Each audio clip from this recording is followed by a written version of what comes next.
Alexander Chalenko, a journalist who betrayed Ukraine back in 2014, admitted that people in the occupied territories still watch Ukrainian television via satellite dishes, which is why he called for fighting this problem. After all, these people can receive information about Russia's war crimes. 3 years after the restoration of historical territories with Russia, the Kiev regime does not abandon its attempts to influence the immature minds of newly minted Russians. Do you think our propaganda, including in the media, is coping with its task? Because it seems to me that we are not doing enough to convey our point of view, including to the historical regions of Russia. It's so funny to watch that even the propagandists themselves, who earn incredible amounts of money from their programs, admit that they work poorly and do not brainwash the people they captured. Enough, and they are still there. Yes, after 2 years, well, it was 2 years then, and now it's the same, 3 years after the new territories joined the Russian territories. In many places there are still Ukrainian dishes. They are popularly called gorenichi. Well, that's just the way they are, 3 heads. That's it, and they are called gorenichi. Thanks to these gorenichi, they are in villages especially, yes, they're in frontline villages in general or in places where it is very difficult to get a signal. They receive a signal, that is, Ukrainian. And imagine that people there have been citizens of Russia for 2 years or 3, and they still receive Ukrainian television. Yes, naturally, they are forming such a gestalt of ideas about the world around them, thanks to, that is, Ukraine. Imagine what those Ukrainians will say there, right? There, do you understand? Surprising, right? Surprising. I also find it surprising. Oh, those gorenichi who help Ukrainians watch Ukrainian television, with the help of which they can find out what is really going on. And just listen to his words. He admitted that thanks to their release, these people have literally nothing. Cities are destroyed, entire families perished. Many people still have no electricity, no mobile communications, no internet. But the main problem is that these people still have access to Ukrainian sources of information. Therefore, first of all, they will not rebuild cities for people, but fight the so-called gorenichi. Nothing works in these places. There is no cable television, even mobile communications barely work. The mobile operators that transmit television signals there can only receive information thanks to satellite dishes. That's all there is. Well, if there is electricity, of course, they came up with, that means, well, that means, I think, the People's Front or whatever this organization is called, the Front, yes, they came up with, that means, such an absolutely free. That means, a free solution to the problem. They come and quickly change all these dishes. Thanks to these dishes, they broadcast, that means, 20 TV channels. Firstly, these are all the main federal channels, starting from the first one, ending, that means, NTV and, that means, some entertainment channels 20, well, it's quite normal to receive, that means, Russian information, the Russian point of view. To understand what Russia is really doing, it is enough to simply listen to its mouthpieces, because they themselves lay everything out. They do not care how their people live. It does not matter whether their basic needs for existence are covered. It does not matter whether they live in modern houses or in dilapidated cities. The most important thing is to change their satellite dishes so that these people can hear that this is what Putin planned, and in fact, everything is fine with them. A girl told me literally a week ago that she walked around the center of Donetsk and, in many places she saw, these gorenichi, yes, she says, I don't know, not in the working camp, but they are there.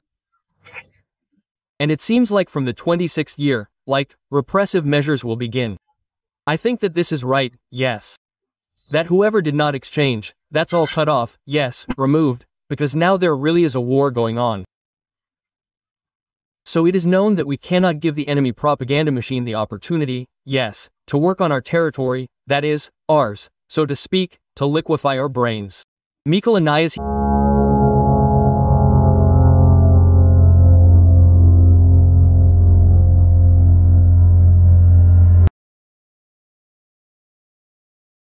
Russian political scientist Georgy Bove admitted that Russia will not be able to achieve its goals because there are no obvious changes on the battlefield, and no one will accept their terms at the negotiations.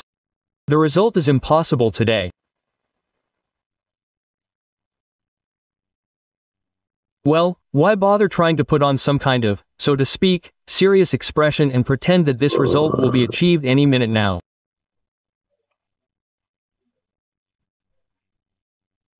It is impossible, because the negotiating positions of the parties are irreconcilable, they are incompatible, and there are no prospects for, finding some kind of compromise there. Neither side wants to make any concessions. Somehow, Ukrainian officials have become bolder after this, especially at the level of Zelensky. He says that they are somewhere a few steps away from victory over Russia. This is the first point, and, in my opinion, the head of the terrorist organization of the SBU, Malyuk, a terrorist, an extremist, made a rather alarming statement. It is also important to talk about this. Where would we be without it? Because everything needs to be talked about everywhere. And there, a rather alarming, I will tell you again, quote, the SBU will beat the enemy where he considers himself unreachable. We are working to surprise him with new surprises, no less painful than the web itself. Quote. Does this mean that they will try to pull something like this again, despite the fact that the states, obviously, told them that it is not good to do so?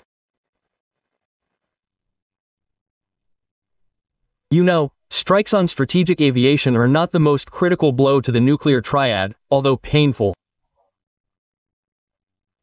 But another thing is that yes, you are right, the doctrine says that this deserves a response. And the problem is that modern warfare has revealed one unpleasant circumstance.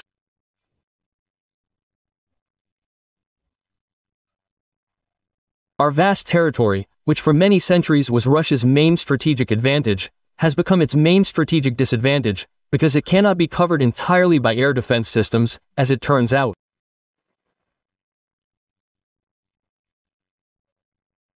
Moreover, these air defense systems, which means air defense systems, a means of defense, are much more expensive than a means of attack. Drones, which cost several $100s each. And with, sufficiently massive Western assistance, they can be slapped together and sent in hundreds every day, to various objects, infrastructure, peaceful, civilian, military, all sorts. And this problem, it has not been solved, as we see, it has not been solved in any way.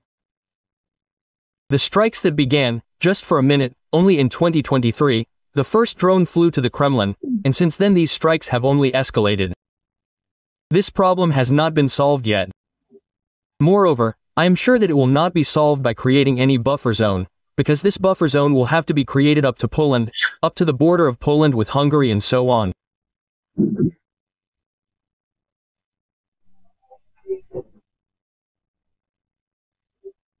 And that is why this confidence of the Ukrainian leadership that they have found a method of waging war that is cheap enough for them, but painful enough for us.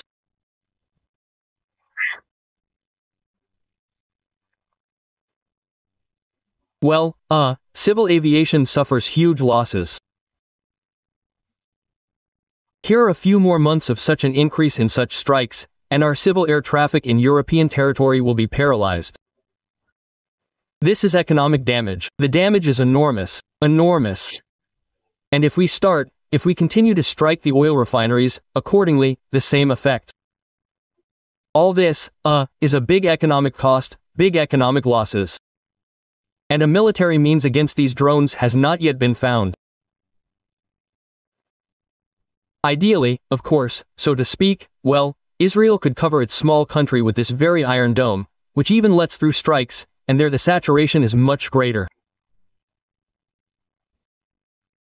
Accordingly, covering the entire territory of Russia with some kind of laser weapon is a task for a fairly distant future and very expensive.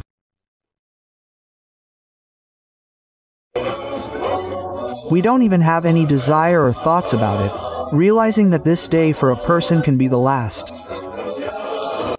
Russians do not abandon their own, they eat them.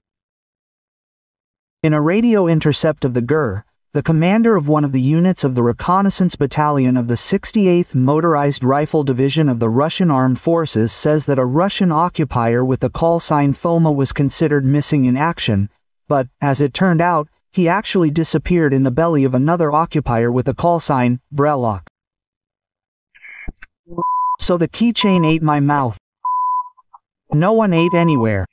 The keychain knocked him down, and then ate the reception for 2 weeks. Come on.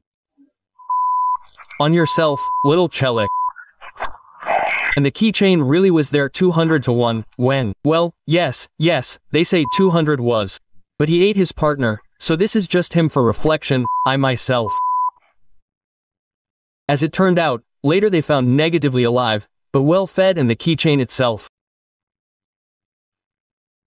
Together with Foma, he fought in the Kupiansk direction in the area of Zapadnoy and the village of Liman I as part of the 52nd Separate Reconnaissance Battalion. Glorify Russia in a single march. Glory to Russia. Well, besides the fact that the Russians eat their own, they also throw them in. During the latest repatriations, Russia handed over the bodies of its own soldiers to Ukraine. Here's a specific example. Corpse number 19,225 is dressed in the uniform of the Russian Armed Forces. He has a dog tag and a passport of a citizen of the Russian Federation, extracts from the commander's order, as well as a military ID. This is Bugayev Alexander Viktorovich, a serviceman of the 1st Battalion of the 39th Separate Guards Motorized Rifle Brigade of the Armed Forces of the Russian Federation.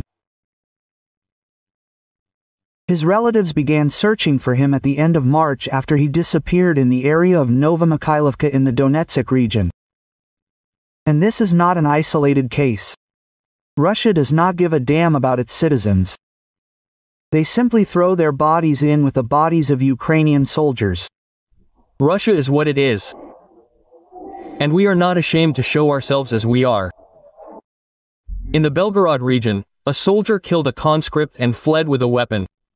Channel Astro reported that the culprit is a 34-year-old resident of Karelia Yenis Boyev. He fled from his position near the village of Dunayka. In the morning, they reported that the deserter had already returned and surrendered to the military police. He was hiding in the forest nearby, and the machine gun he used to shoot, killed a conscript, was found on the territory of the unit. In Chita, there is a shortage of drivers to remove garbage. 5 former drivers quit and went to war.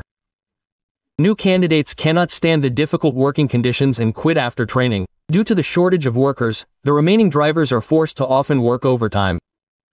Garbage trucks leave even at night. The military court sentenced the volunteer of the Army of Beauty's movement Nadezhda Rossi to 22 years in prison. She was found guilty of treason, financing terrorism and calling for action against Russia's security. Volunteers of the movement collected humanitarian aid, evacuated civilians and animals from the combat zone. Special Governor of the Leningrad region Igor Petrov was found dead with a gunshot wound. The 66-year-old official represented the governor in the Legislative Assembly of the region. Igor Petrov's body was found in a country house in the Seveloshki district. According to the preliminary version, he accidentally shot himself while cleaning his weapon. Residents of Kazan were advised to take cash to the party. The deputy head of the city's executive committee said that there could be problems with communications. In the last week, entire regions have been suffering due to the internet shutdown. This is being done due to the threat of drone attacks. Deputy Speaker of the State Duma Vladislav Davinkov revealed the secret of Elon Musk. It turns out that the billionaire has applied for political asylum in Russia. This statement is currently under consideration by the Ministry of Foreign Affairs. Davinkov shared this crazy news at the St. Petersburg Economic Forum. Considering the format of the event, which is more like a clown show, Davinkov's words should be treated with a fair amount of skepticism. MIT has already responded that Davinkov does not work for them. We are waiting for Elon Musk's comment. A war criminal wanted by the International Criminal Court says that the destroyed residential areas are a military facility.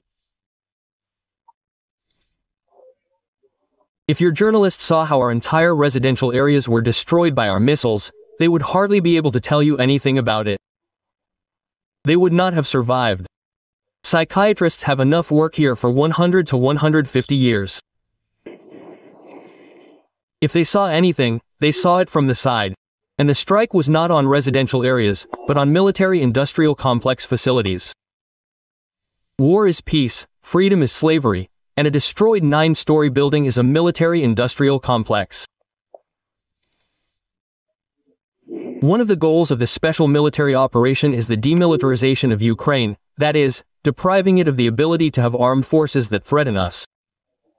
That is why Ukraine already has F-16 HIMARS, Petrovs, Bradleys, Leopards, Storm Shadow missiles, 3-7 howitzers and a bunch of other weapons. An updated looter mobile to take washing machines off the battlefield. That's the kind of device. They took the doors. Installed anti-drone protection. That is, the guys say they attack from the front and from behind. Well, there is a shooter in the back, so they said not to protect the back. They said not to protect the back because it would be inconvenient to load the washing machines into the trunk. They made additional reinforcement here, strengthened the body. There will be a platform and belts here, so that the washing machines do not hit each other. That's the kind of device. We are still waiting for a conveyor belt to protect the engine compartment and the evacuation compartment from shrapnel. That is, everything is welded here. Everything is additionally done. Pipes for rigidity. Everything was welded here too.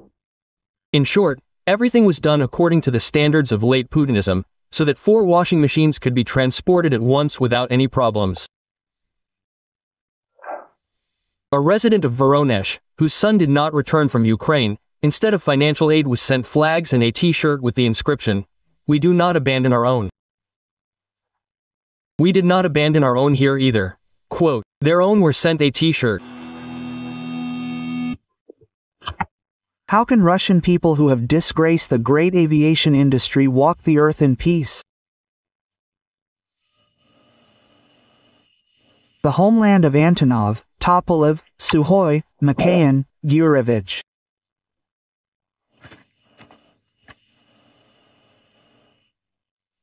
And now someone appears and says, well, billions here and there, billions there. They failed to annul the diplomas. You are not aircraft engineers, you are not designers, you are the shame of the people. You have disgraced the country. T-Patriots are already commenting in panic on what is happening with the Russian economy. Gherkin's comrade Maxim Kalashnikov said that Russia is heading for an economic collapse, which could cause a real revolution against the current government.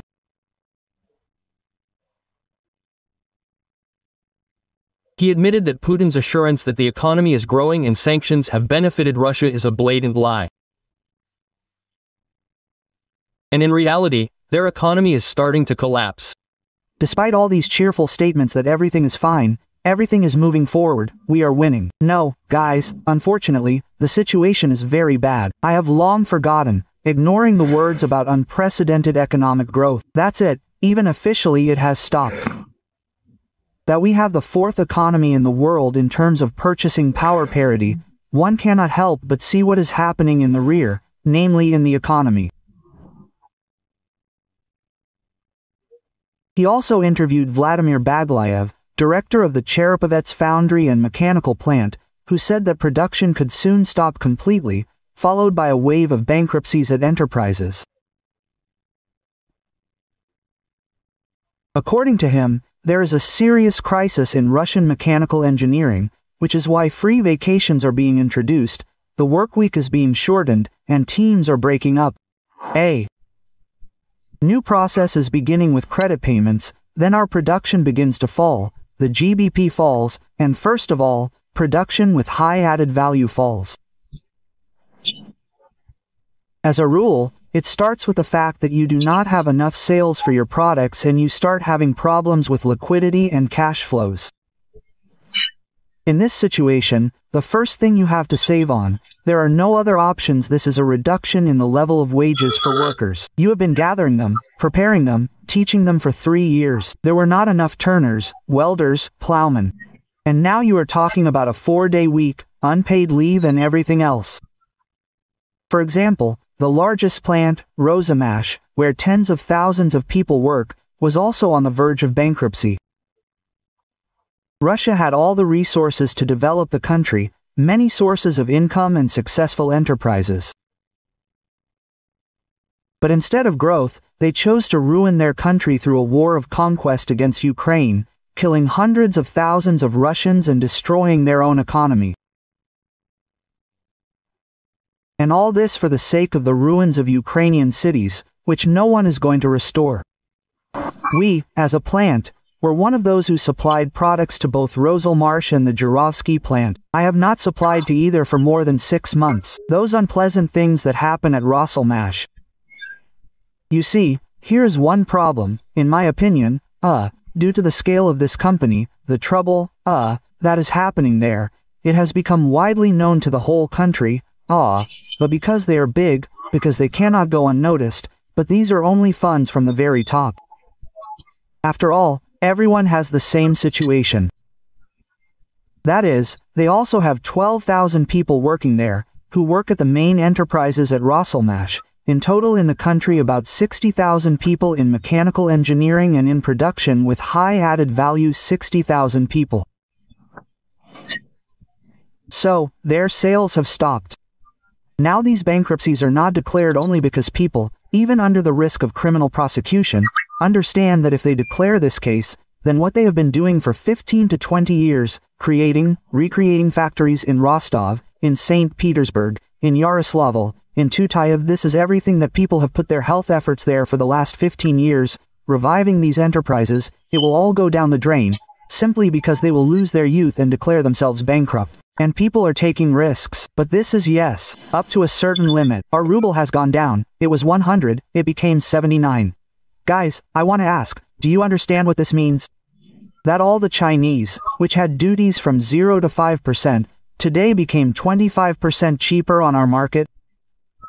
And then the question arises, are you still surprised that all our trucks have filled all the roads, and Kamaz trucks are no longer bought in warehouses?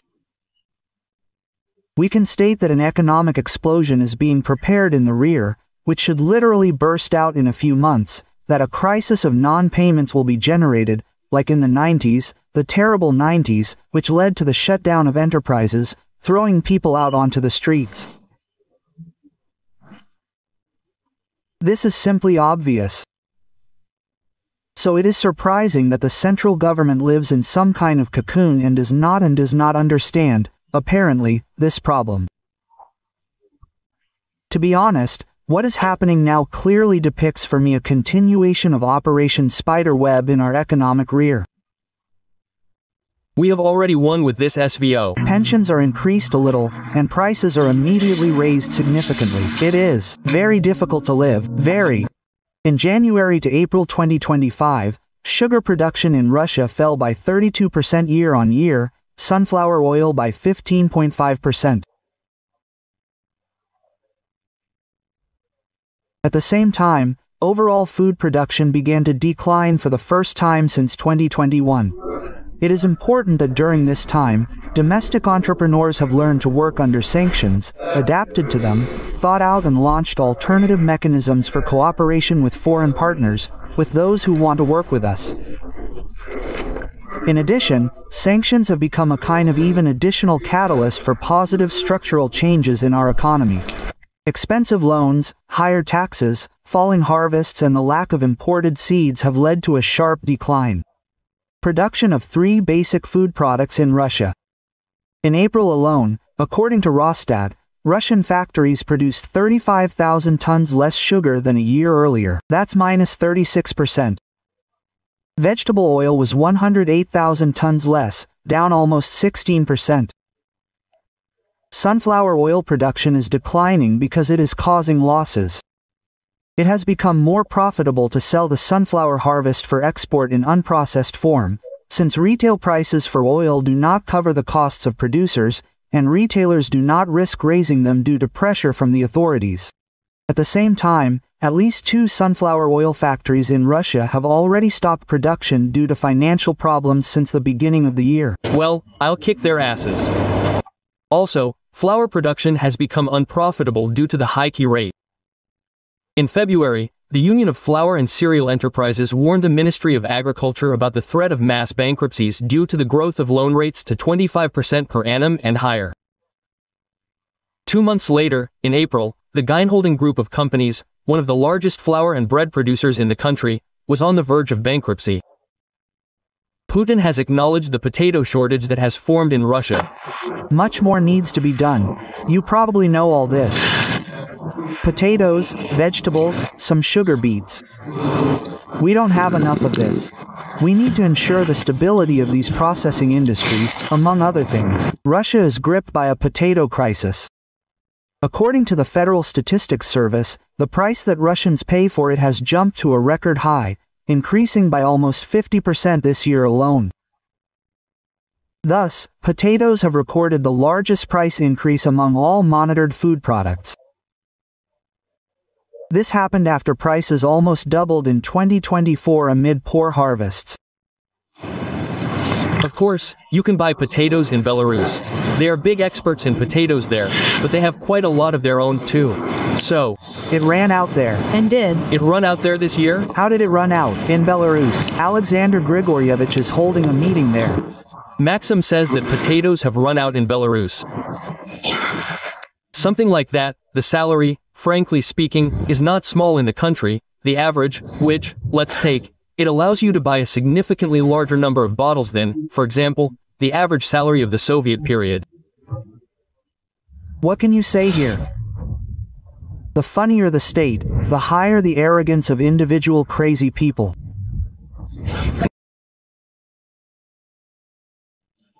Growth is exhausted. How military mobilization and the raw materials crisis stopped the Russian economy. The Russian economy, which in 2023-24 demonstrated record growth rates of up to 4.5% per year. In the spring of 2025, it began to noticeably stall.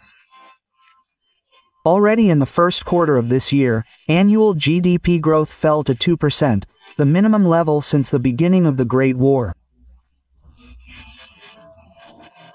Experts note that the peak of overheating was passed at the end of 2024, and the current slowdown was the result of the exhaustion of the potential for extensive growth due to the mobilization of the economy for military needs. Let's cancel the damn pensions. Propagandist Sergei Mordin figured out how to solve demographic problems in Russia. So you gave birth to yourself, raised children, then you will have something not to eat in old age. No, you will die. Okay, he is an idiot. But those who consume this information product have completely become brutal. Transfer of resources to the military sector and stagnation of civilian industries. The main factor in the slowdown. Large-scale transfer of resources to the defense sector. According to the Center for Macroeconomic Analysis and Short-Term Forecasting, CMASF, the civilian industry went into recession in the first quarter of 2025. Production volume fell by 0.8% per month. And in a number of industries, electrical equipment, mechanical engineering, building materials, the decline was even deeper. Financing the war requires constant investments in the military-industrial complex, which leads to a shortage of investment and personnel in civilian sectors. The high key rate of the central bank of 20% additionally restrains economic activity and makes it difficult to access loans. Colossal injections of funds into the military-industrial complex, a drop in oil prices as a result of Western sanctions, an increase in the inflation rate of more than 10%, as well as an increase in the key rate to a record level of 21% have led to the fact that the standard of living in Russia is rapidly declining. Falling oil and gas revenues. The second reason for stagnation is the decline in oil and gas revenues. If in 2022, energy exports brought in record revenues, then in 2020 the situation changed radically. Ural's oil prices fell to $53. Now, due to the war in the Middle East, they have risen again to 68.5%. Dollars per barrel, and gas exports to Europe have practically disappeared. The Russian Ministry of Finance has already revised its budget plans, reducing expectations for oil and gas revenues by 2.6 trillion rubles and increasing the budget deficit forecast to 4 trillion rubles to compensate for Gazprom's losses. The authorities are discussing a sharp increase in gas tariffs for industry by 10% twice a year, which will lead to higher energy prices for businesses and the population. People's incomes are working on their income. Well, yes, prices are rising, but salaries are not very good. Understandable. But the most important question, in fact, our country is boundless. Recently, even Trump himself, characterizing his conversation with Vladimirovich Putin, said that Russia is so limitless in its capabilities that he did not continue. We lack everything, as the financial bloc says. Social price for patching budget holes. The government increases the tax burden. Income tax growth to 25%. Progressive scale of personal income tax for high incomes, and also reduces real social spending. Inflation, although it slowed down to 7% in March, remains high, reducing real incomes of the population. At the same time, delinquency on loans is growing. In the first quarter of 2025, the volume of problem housing loans in Sberbank increased by 90%, reaching 285 billion rubles. You know, I read, it seems to me, the right idea about inflation. It was written there that if you do not buy, then the prices are normal.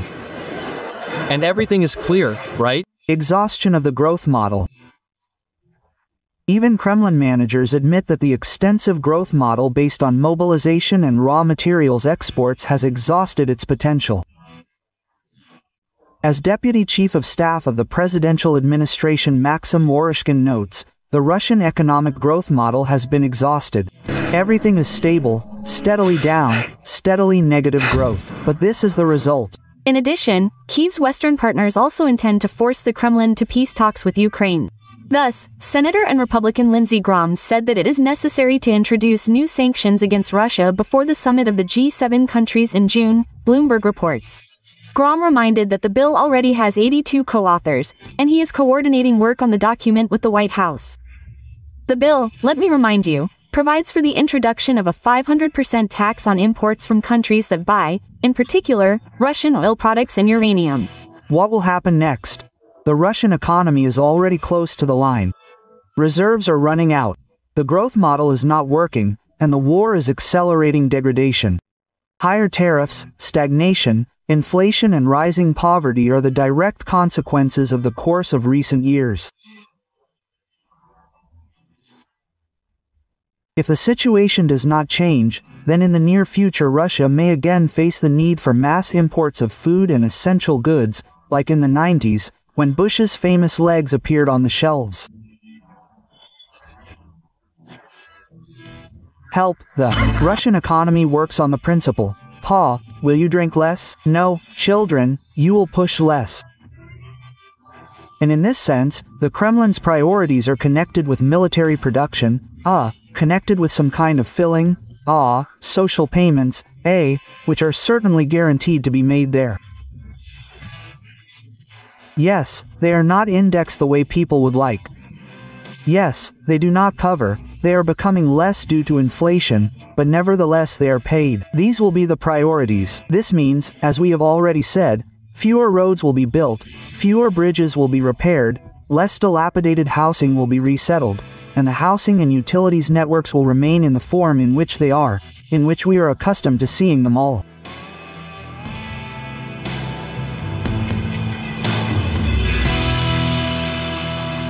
What is needed in crazy quantities?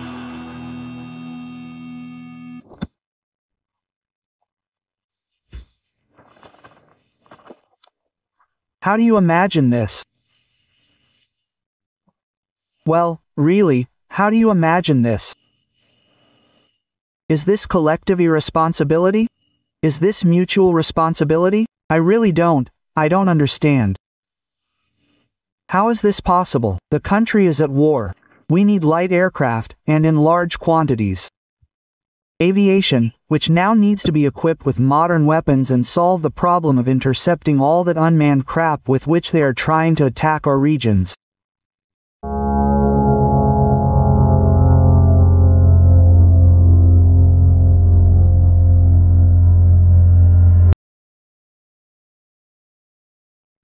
Colonel Klupov stated that all the goals set by Russia had failed. He reported that the Zetniks demanded complete denazification and demilitarization, but everything turned out the opposite.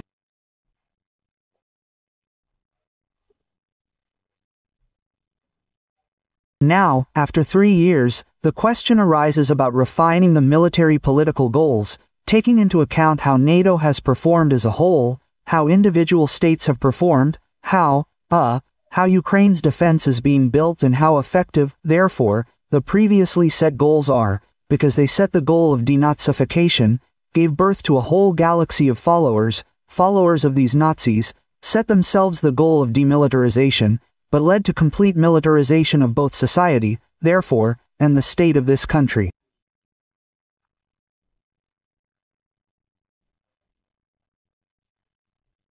Kalashnikov noted that a turning point has approached. He reported that Russia has encountered enormous problems that could ultimately lead to its collapse. You understand that a turning point is approaching now. No, I repeat my old forecasts. Either we take Ukraine out of the war, or we will face a very strong economic and subsequent world events. Draw your own conclusions. Apta Aladanov said that Russia urgently needs to prepare 1 million occupiers and take them by numbers, which Kalashnikov disagreed with. The military blogger explained that in this case the economy will not withstand and Russia will fall. Zetnik insists that they do not need a large army, but good command and ingenuity, which is inherent in Ukraine. I heard what the respected Aptaranich Ladina, general, said, that 1 million people need to be put under arms in connection with these events, now the current ones. Well, I would still object to him, because in the current state of the economy, which has not been transferred to the rails of military socialism, the State Defense Committee has not been created. In the current state of the economy and management in the Russian Federation in general, this 1 million people, if you call them now, it is simply that which will overturn the economy of the Russian Federation. And after all, it is not the masses that should fight, Aptarovich, but the mind, the ingenuity that should be learned. It would not be a sin to do so in this case. But not the masses to crush, but as they say, ingenuity and such futuristic weapons. Zetnik stated that the situation is not developing for the better for Russia, hinting at a possible revolution. We must stick together, because the situation is going on now, it is developing absolutely not for the better for us. Very, very turbulent processes may also begin within the Russian Federation. Regarding the arrest of Mikhail Polankov, call sign Krustalik, author of the Telegram channel Soldatskaya Pravda, Pyotr Mikhail was voicing very inconvenient things. Inconvenient truth, which is on the edge, very on the edge with discrediting. If there was a person, an article would be found. Well, here is the same case. The purges of angry Z-patriots continue. Gherkin's associate Mikhail Polankov, who also supported the war against Ukraine since 2014, recruited Russian mercenaries and sent them to participate in hostilities in Donbass, but at the same time opposed the current government, was arrested. He was detained by military police, who knocked down the door of his apartment and handcuffed him, because he is considered a deserter. Come on, open up, I'll break too. Open up. Open the door. Come out. Come out. In 2022, he managed to fight, but his heroism did not last long. After all, having seen a real war with his own eyes, he decided that he had enough and that he had already paid his debt to his homeland. And he recorded an appeal in which he stated that his contract was over and simply left for Moscow, and also asked his subscribers to send him money. After all, because he is listed in the army, he cannot get a job. Today, November 16, 23, my 1-year contract with the Ministry of Defense of the Russian Federation ended, and I consider myself free in all my actions. Perhaps, the Ministry of Defense will bring me there or try to challenge my actions, yes, since at the moment I am unemployed, and I cannot get a job, because I have not yet been dismissed from official service. Here, under each publication on my channel, or rather, not under each, but under each publication that can be regarded as intellectual property, in addition to the sign-up banner, a support banner has now appeared, and that is the whole point of these hooray patriots. After all, they were the ones who shouted the loudest that Russia needed to start this war. But in the end, most of them didn't go to defend it, and some fled at the first opportunity. But it's impossible to just leave the armed forces, because the contracts are valid indefinitely until the end of the so-called SVO, which is why he was accused of unauthorized abandonment of the unit. And now two scenarios await him, either a term of 5 to 10 years, or a bloody assault. But that's not all. He is also accused of fraud, because he created a project where he allegedly searched for missing soldiers, collecting money from Russians. But he did not provide any reports on his actions. He also published videos discrediting the army, which were used by Ukrainian media. But it's obvious to everyone that collecting money is not the main problem, because many Z-bloggers loyal to the authorities are doing this.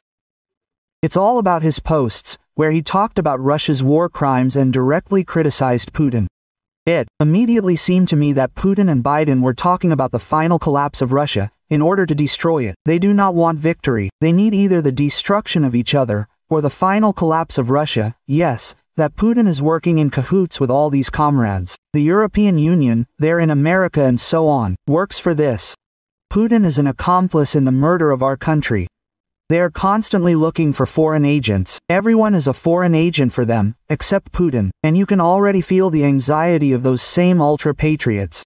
Many were afraid to speak out, but his closest associates have already made a statement. In principle, it is believed that he left the unit without permission. He is 53 years old. He is sick. He is with Komisov. He fought in general, not having the right to fight due to health reasons. He earned a medal for bravery. And now his homeland has awarded him this way. Big changes will come. The campaign in Ukraine will end, but it will end, well, let's say, very ambiguously, and very untriumphantly. And so that there is no talk about this, there will be preventive, intimidating arrests among, as they call it, the sane public, and we call them Russian angry patriots there.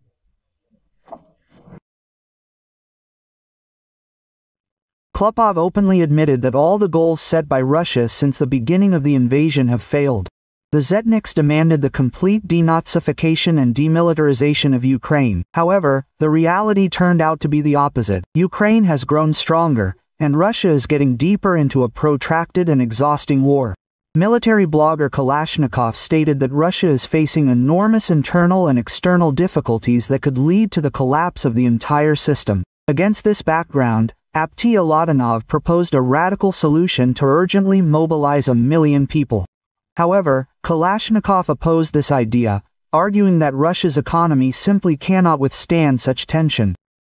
He noted that the country does not need a huge army, but rather a high-quality and intelligent command, which Ukraine has. He also added that the situation is getting worse for Russia, and if everything continues in the same spirit, the country may face not just a military defeat, but an internal social explosion.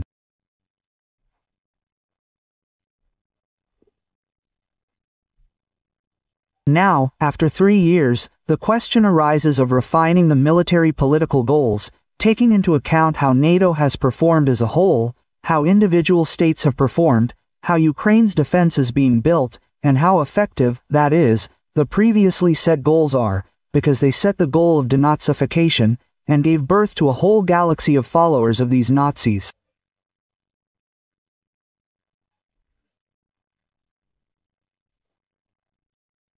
They set the goal of demilitarization, but led to the complete militarization of both society, that is, the state of this country. You understand that a turning point is approaching. I repeat my old forecasts. Either we withdraw Ukraine from the war, or we will face a very strong economic and subsequent events. Draw your own conclusions. I heard what the respected Apteranovich Ladanov, general, said, that 1 million people must be put under arms in connection with these current events. Well, I would still object to him, because in the current state of the economy, which has not been transferred to the rails of military socialism, the State Defense Committee has not been created.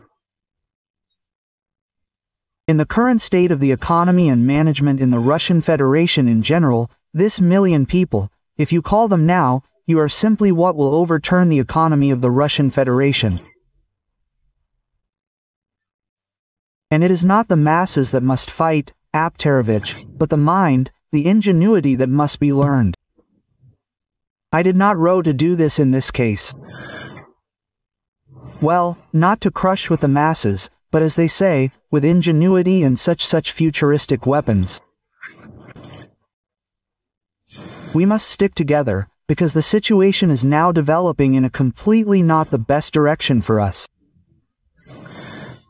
Very, very turbulent processes can also begin inside the Russian Federation.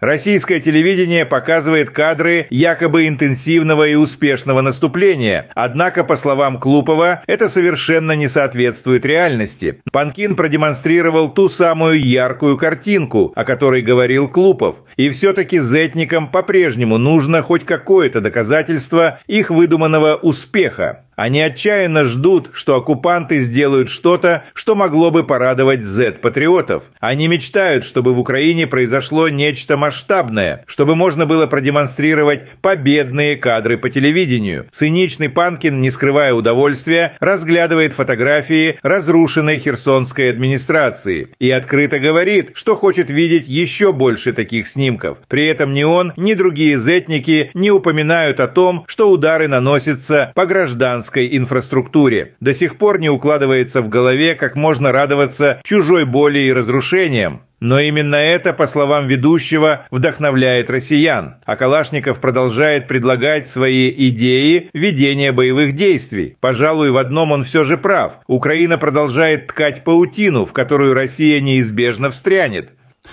Оценивая положение на фронтах за истекшую неделю, можно сделать вывод, что фронт, независимо от того, что вот радужная картинка у нас, радужная не в том смысле, такая перспективная картинка у нас, значит, на телевизионных экранах, на самом деле фронт находится в определенной степени стагнации.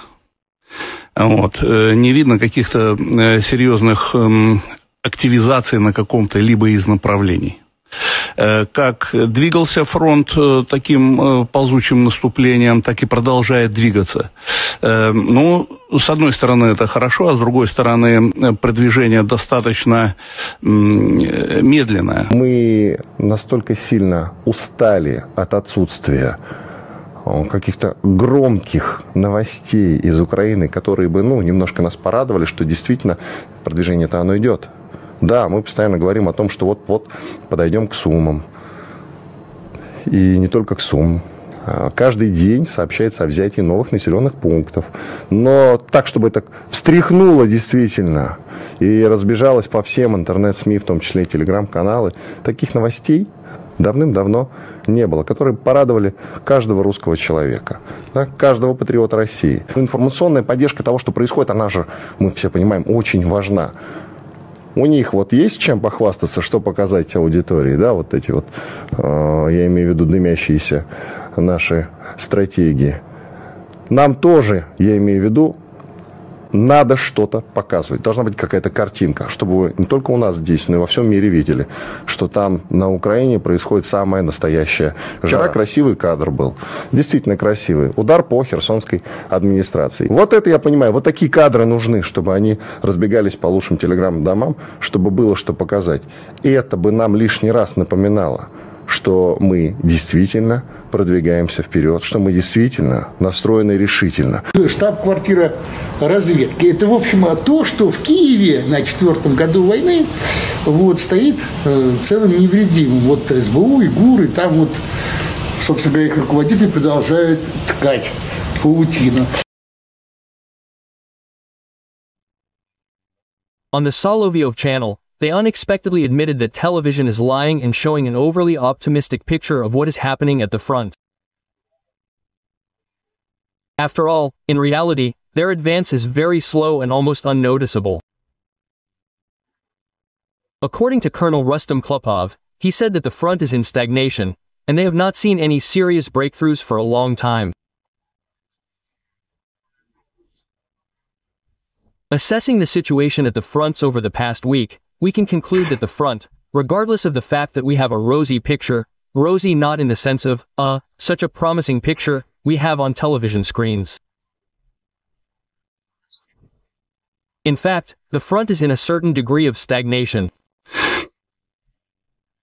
Look, there are no serious activations visible in any of the directions. The front continues to move with such a creeping advance. Well, on the one hand, this is good, but on the other hand, the advance is quite, slow. They said about the regions in Ukraine that we consider ours. Yes, I have said many times that I consider the Russian and Ukrainian people to be one people in fact. And in this sense, all of Ukraine is ours.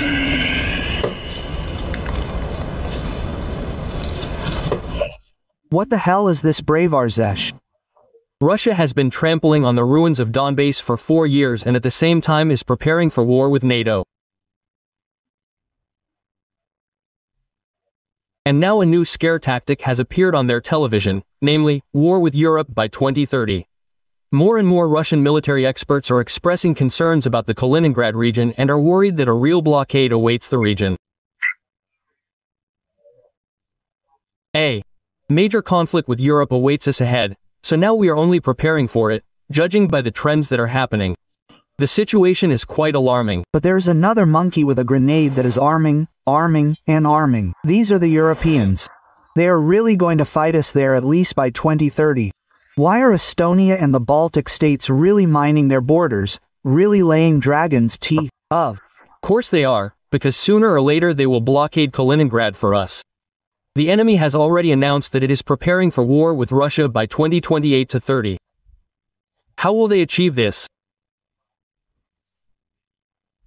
Either by blocking the Kaliningrad region, or by violating the rights of, the Russian-speaking population in the Baltic states, or by violating the rights of polar bears there, or it is not so important. It is not so important, but the goal has been set, the task has been set. Yes, the goal has been set to prepare NATO for war with Russia in 2020 to 30. Klopov is concerned that many are satisfied with at least this kind of offensive, which does not really correspond to the status of the second military force in the world, and called on the top leadership to change their approaches for a more effective introduction of military operations. Therefore, based on this, one cannot say, but it is necessary to once again raise the issue of changing at the front, changing this position. Maybe someone is happy with this, thank God, that at least we are advancing without any breakthroughs. We have talked a lot about the lack of space, the unmanned nature of the equipment, the role of artillery in a modern war of armored forces. But nevertheless, we also have a general staff, which leads both academies and research institutes. We need to get out of this situation, this creeping offensive. New forms and methods of using troops. And, accordingly, based on this, it is necessary to return to the issue of, the destruction of the leadership. Israel showed us that they practically beheaded both Qasser and the armed forces of Iran.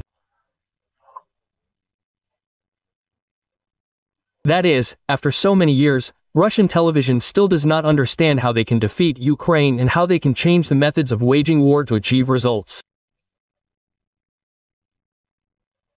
After all, the creeping offensive suits everyone, despite the colossal losses and depletion of the economy. We have this old, well, it's not a proverb, not a parable, but an old rule. Where the foot of a Russian soldier steps, there is ours. This is just an amazing. Putin said that he is ready for negotiations with Zelensky, but there is a nuance. Well, it is dangerous. We are ready to meet. I am ready to meet with everyone, including Zelensky. If the Ukrainian state trusts someone to negotiate, for God's sake, Let it be Zelensky, Putin said in a conversation with journalists. For God's sake, let it be Zelensky. The question is not who will sign the document. God, how finished I am. According to Putin, the main question is who will sign the documents. He again said that Zelensky is allegedly illegitimate. Moreover, Putin threatened to worsen the situation for Ukraine. If Kyiv refuses to negotiate with Moscow, they will not negotiate, the situation may change for the worse for them. There is no need to drag it out, we need to sit down and negotiate, the head of the Kremlin said. If we continue to fight further, and many watch, some in quotes only talk about the fact that we can fight forever, this is nonsense. And we have very strong large losses. Putin also assured that Russia is allegedly trying to end the hostilities in Ukraine. Yes, yes. Yes, we don't need to decide, that's it. Because otherwise, look, I'll say it again, the scales begin to strategically tip in favor of our enemy. And the strike was not on residential areas, but on defense industry facilities, on factories that produce military equipment. That's what we're doing. And we're making no secret of this. One of the goals of the special military operation is the demilitarization of Ukraine. The first basic truth. Russia cannot, does not, and will not voluntarily withdraw from the war, because war is a way of existence for this type of state. That is, they've thrown away all the husks, implemented the concept of control over the internal people, well, over their own citizens, yes, through war. And, accordingly, this is the only form of existence for Putin's state. Yes, there are no other forms of this state and there never will be. And, accordingly, it will not be able to withdraw voluntarily, I emphasize, regardless of the negotiation processes. Don't you see that our guys give their lives, not just perform, not just talk, but defend with their lives the rights of not only the African continent, but all people on our planet? Billions of rubles have been stolen under some suite. What have these people been doing all this time? Billions were needed for what? To assemble the most basic design, obvious to any engineer, and on top of that, assemble it using an American engine, some foreign propeller, and all the avionics are probably foreign. Are you kidding me, bastards? It was practically a direct hit. It tore apart the main part of his remains. They took him home, right, Zhenya? And then they found his leg here. We have such an old it's not a saying, not a parable, but an old rule. Where the foot of a Russian soldier steps, that's ours. And here is buried the foot of Colonel Nikolai Nikolaevich Ovcharenko. On March 15th, he was building this crossing. Yes. Yes, he managed to build it. Yeah. And he has already accepted the kingdom of heaven. Vladimir Trupin, speaking at the shameful Intergalactic Economic Forum, which among the leaders of the countries, only the president of Indonesia attended, announced some old rule. He said that supposedly where the foot of a Russian soldier steps, that's ours. Let's note that at different times Russia invaded dozens of countries, but none of these countries belong to Russia. The Kremlin senile fool came up with this supposedly old rule and, as usual, screwed up. In addition, it is worth recalling that in 2024, 138,000 prosthetic legs were issued in Russia, which is 51% more than the year before. In turn, Ukrainian Foreign Minister Andriy Sybiga commented on Trupin's latest statement. He noted their blatant cynicism and disdain for U.S. peace initiatives. According to the diplomat, the phrase about the leg of a Russian soldier was especially absurd. Sybiga emphasized that wherever this leg steps, it brings only death, destruction and suffering. At the same time, he added, Putin is completely indifferent to the fate of his military and their limbs torn off by Ukrainian drones. He has already killed 1 million soldiers in a senseless bloody meat grinder or 2 million legs. His rhetoric serves only one purpose: to distract attention from the failure of 25 years in power, Sibiga concluded. Trupin does not care about Russian soldiers and their torn-off legs. He is a mass murderer of his own people. I wish you to recover, get back on your feet and protest, and put in order. What the hell are you talking about? The International Economic Forum has ended in St. Petersburg. Putin spoke there today and said a lot of general words for everything good. Salaries must grow, the economy must develop, and the business climate must become more attractive. Listen. The most important thing is that the business climate should allow us to expand and strengthen the base of our economy, make it more sustainable and at the same time dynamic, aimed at increasing the production of goods and services.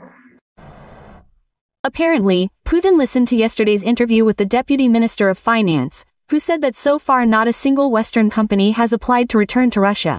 That's the business climate. As usual, Putin boasted of record low unemployment, especially among young people. Not surprising, given that he sent hundreds of thousands of young men to war, and another 1 million people left.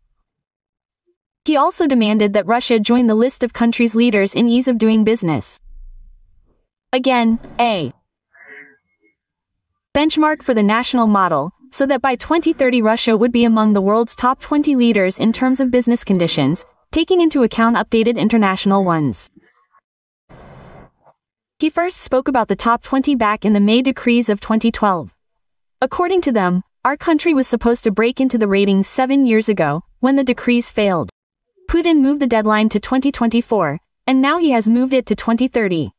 He also spoke about the successes of the government and the central bank, thanks to whose efforts inflation in our country fell below 10%. Putin spoke about this as an incredible achievement, but, in fact, 10% is very high inflation. For comparison, in the EU last year annual inflation was about 3%, and this is still very high. At the same time, the real figure in Russia is much higher than the official one. As for the rise in prices, according to the project Prices Today, in 2024 food prices rose by an average of 22% and continued to rise rapidly in 2025. It is interesting that even Putin's own economists at this forum said things that were directly opposite to him. For example, Elvira Nabialina said that the resources for growth have been exhausted. We are talking about the workforce, production capacity, money reserves in banks and the National Welfare Fund. These reserves are almost gone, and the country needs a new economic model. But United Russia Deputy, head of the International Budget, State Duma Committee Andrei Makarov argues that the economy cannot develop without normal courts and protection of property rights.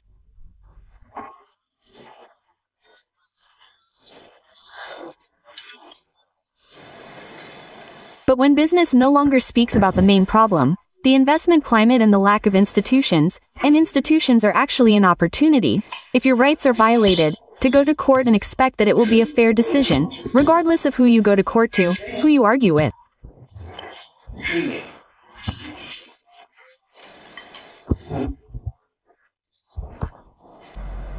He went on there for a long time, arguing that those gathered talk about economic policy, but do not name the elephant in the room. And he himself did not name it, but I will help him.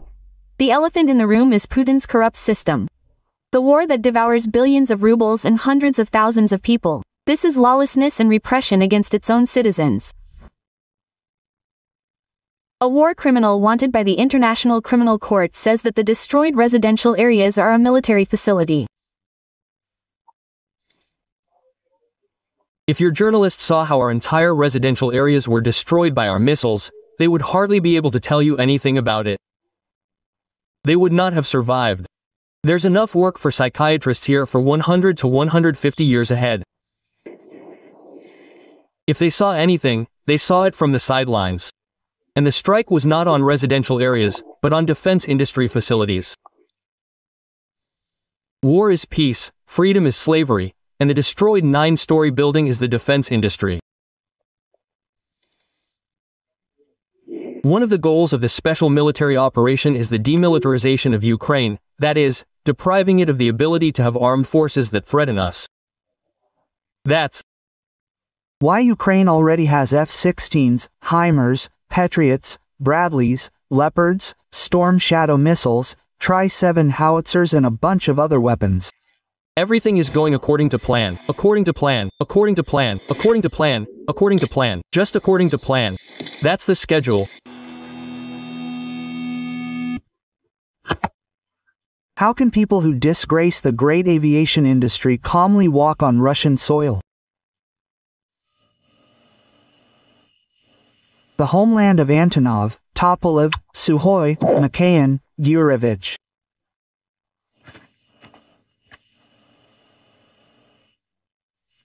And now someone appears and says, well, here and their billions, their billions. It didn't work to annul the diplomas. You are not aircraft engineers, you are not designers, you are a disgrace to the people, you have disgraced the country.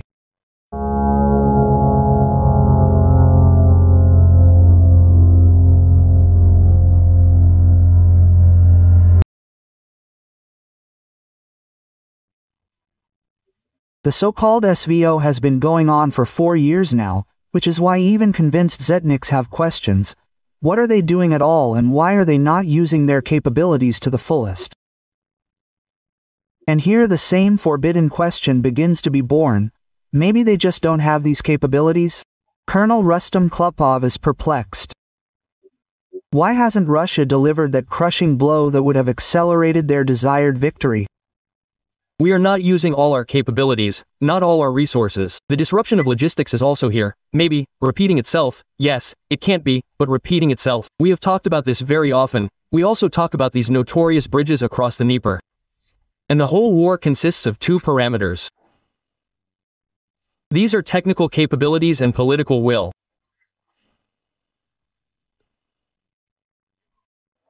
The question is, we don't have the technical capabilities to destroy these bridges or, therefore, the leadership says, stop, let's wait for some reason. But if this is a technical capability, it is easily resolved. If we had set ourselves the goal of destroying the bridge on the Liman near Odessa, that's it, no one talks about it. They tried to restore it several times, but destroyed it again. Even today it is unclear whether it is in good condition or not. The same thing happened with any other bridge, like the Antonovsky Bridge. They tried to destroy it with their HIMARS. At first, nothing worked. In the end, we blew it up ourselves and made it completely unusable. And here, too, we have the strength and the ability and the means to reach every bridge. Technically, through intelligence means, anyway, asymmetrical strikes. It would seem that we are talking about, increasing our capabilities through symmetrical strikes. Ukraine has clearly shown us, we experienced this by our own example, the asymmetrical strike on Kursk brought us a lot of trouble. And now we have liberated the territories, thank God, and we are very seriously monitoring that this does not happen there in any of the other directions. Why don't we create the same conditions in the Bryansk direction, in the Kiev direction, in the Lvov direction? Let's return to this topic again in order to stretch the front line. So, the Ukrainian side does not have enough forces and resources to close all the gaps. And it is hard for them, hard enough to stretch their forces in these directions in order to weaken their resistance in the direction of the main attack.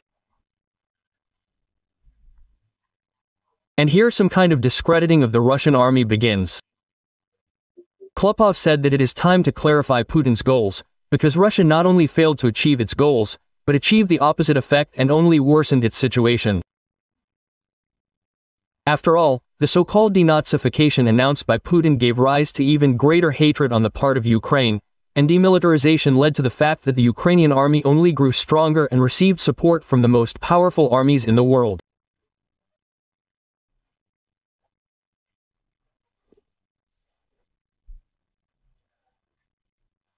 Now, after 3 years, the question arises about refining the military political goals, taking into account how NATO has performed as a whole, how individual states have performed, how how the defense of, Ukraine is being built and how effective, therefore, are the previously set goals, because they set the goal of denazification, gave birth to a whole galaxy of followers of these Nazis, set themselves the goal of demilitarization, but led to the complete militarization of both society, therefore, and the state of this country.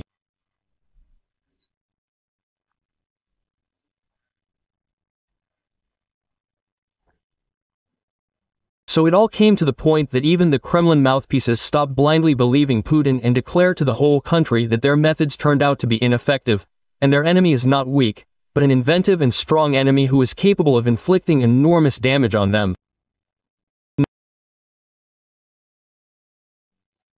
Even Kremlin radio is already openly admitting that sanctions are working.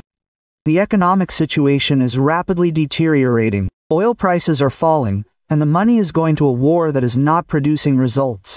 They admit that there is less and less money in the budget, and no one knows where to get it. Economics and technology consultant Petr Zabortsev admitted live on air that a hole has formed in the budget, which is associated with a drop in income. And one of Russia's main problems is the decline in oil prices. Well, the situation is really getting more complicated. Already at the beginning of the year, it became clear that the federal budget, in the parameters that it was laid down in the law last year for this year, is not being implemented. That is, a hole has begun to grow in it, associated with a decrease in income. Now, when the dynamics of oil prices, on which we are very dependent and the budget depends, shows that it is much lower than the price that is included in the budget, it has become clear that there will be less income, especially from oil and gas. And less in the current adjustment, practically, well, a quarter less of these incomes is expected this year. That is, now, due to the lack of money in the budget, the country is cutting spending on all areas of life that are not even related to the war. But the Russian government does not plan to cut spending on the so-called SVO. That is, now, instead of developing industry, education and the welfare of the country in general, the budget is spent on the destruction of Ukraine and the mobilization of its own population. In general, I say again, the situation is getting more complicated. Indeed, the external situation is not conducive. Can we say that in the future it is possible to cut budget expenditures? The fact is, Ivan, the reduction of budget expenditures is already underway. It has been going on for several years. It is related to a special military operation. The thing is that the dynamics of expenses, it does not change much, but the share, that is, of expenses on defense, national defense in it is growing sharply. This means that other expenses are being reduced and redistributed, that is, expenses in favor of defense. That is, they directly admit that it is more important for Putin not to develop his country, but to wage a war of conquest against another state, while increasing Russian cemeteries. And there is simply nothing to cover the hole in the budget. Frankly speaking, there is a deficit and there is nothing, well, to cover it, in general. That is, external loans are closed, by and large. Internal borrowing is mainly only from oneself, because the basis of the financial sector is the state banks. That's it. And the liquid part of the National Welfare Fund, it, well, little by little, that is, the fund itself, it is still normal, but its liquid part in the form of, like money, it has almost halved, 2s to her since the beginning of the special military operation. And now it is even less than we used last year. That is, according to the expert, there is practically no money left in their National Welfare Fund, and the remainder there is less than what was taken from there last year. And this means that by the end of the year the money will completely run out. I think that for you and me, as ordinary people, yes, people who participate in economic life, it will be much more sensitive than these budget squabbles, in general, the reduction in economic dynamics this year.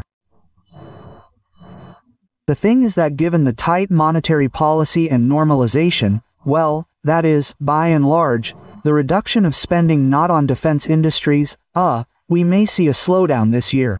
The degree of its sharpness of the slowdown of the economy, that is, the decline in economic activity, will vary from sector to sector, but it will happen. That is, it is clear that construction is simply slowing down sharply. This is all clear. That is, it turns out that because of Putin's war, the state can no longer spend money on something useful for the population.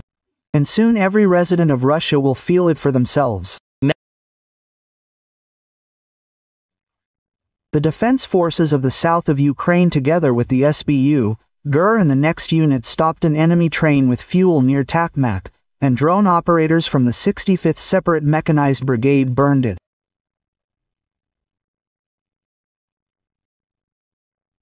As a result of the operation, several tanks with fuel, which was intended for use by the Russian occupation army, were destroyed. Where the foot of the Russian soldier steps, there's ours. The Solovyov channel unexpectedly admitted that television is lying and shows an overly optimistic picture of what is happening at the front. After all, in reality, their advance is very slow and almost unnoticeable. According to Colonel Rustam Klupov, he said that the front is in stagnation and they have not seen serious breakthroughs for a long time. Assessing the situation on the fronts over the past week, we can conclude that the front, regardless of the fact that here is a rosy picture, is rosy in the wrong sense. Such a promising picture we have, therefore, on television screens. In fact, the front is in a certain degree of stagnation. There are no serious activations in any of the directions. The front continues to move with such a creeping advance. Well, on the one hand, this is good, but on the other hand, the progress is quite slow. They said about the regions in Ukraine that we consider ours. Yes, I have said many times that I consider the Russian and Ukrainian people to be one people. In fact, in this sense, all of Ukraine is ours.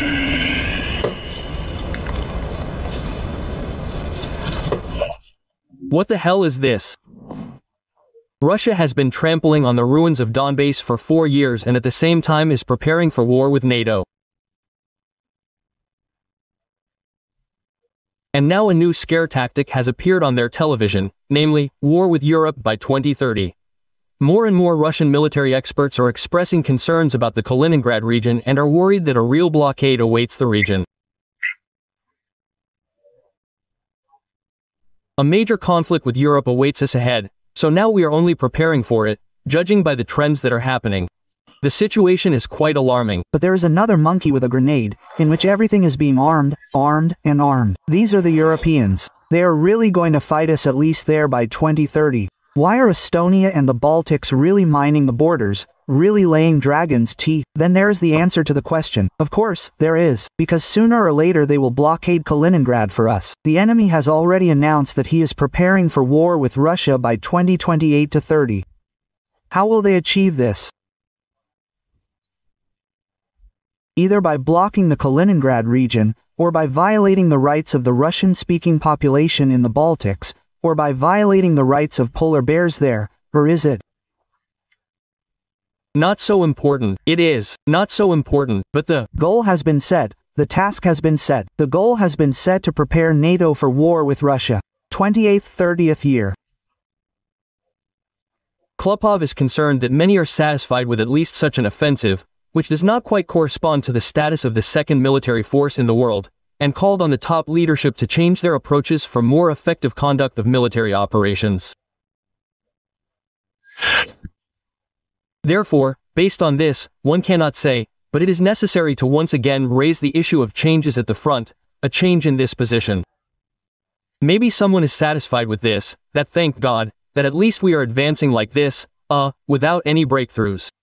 We have talked a lot about the lack of space, the unmanned nature of the work equipment, the role of artillery in modern warfare, armored forces. But nevertheless, we also have a general staff, which leads both academies and research institutes.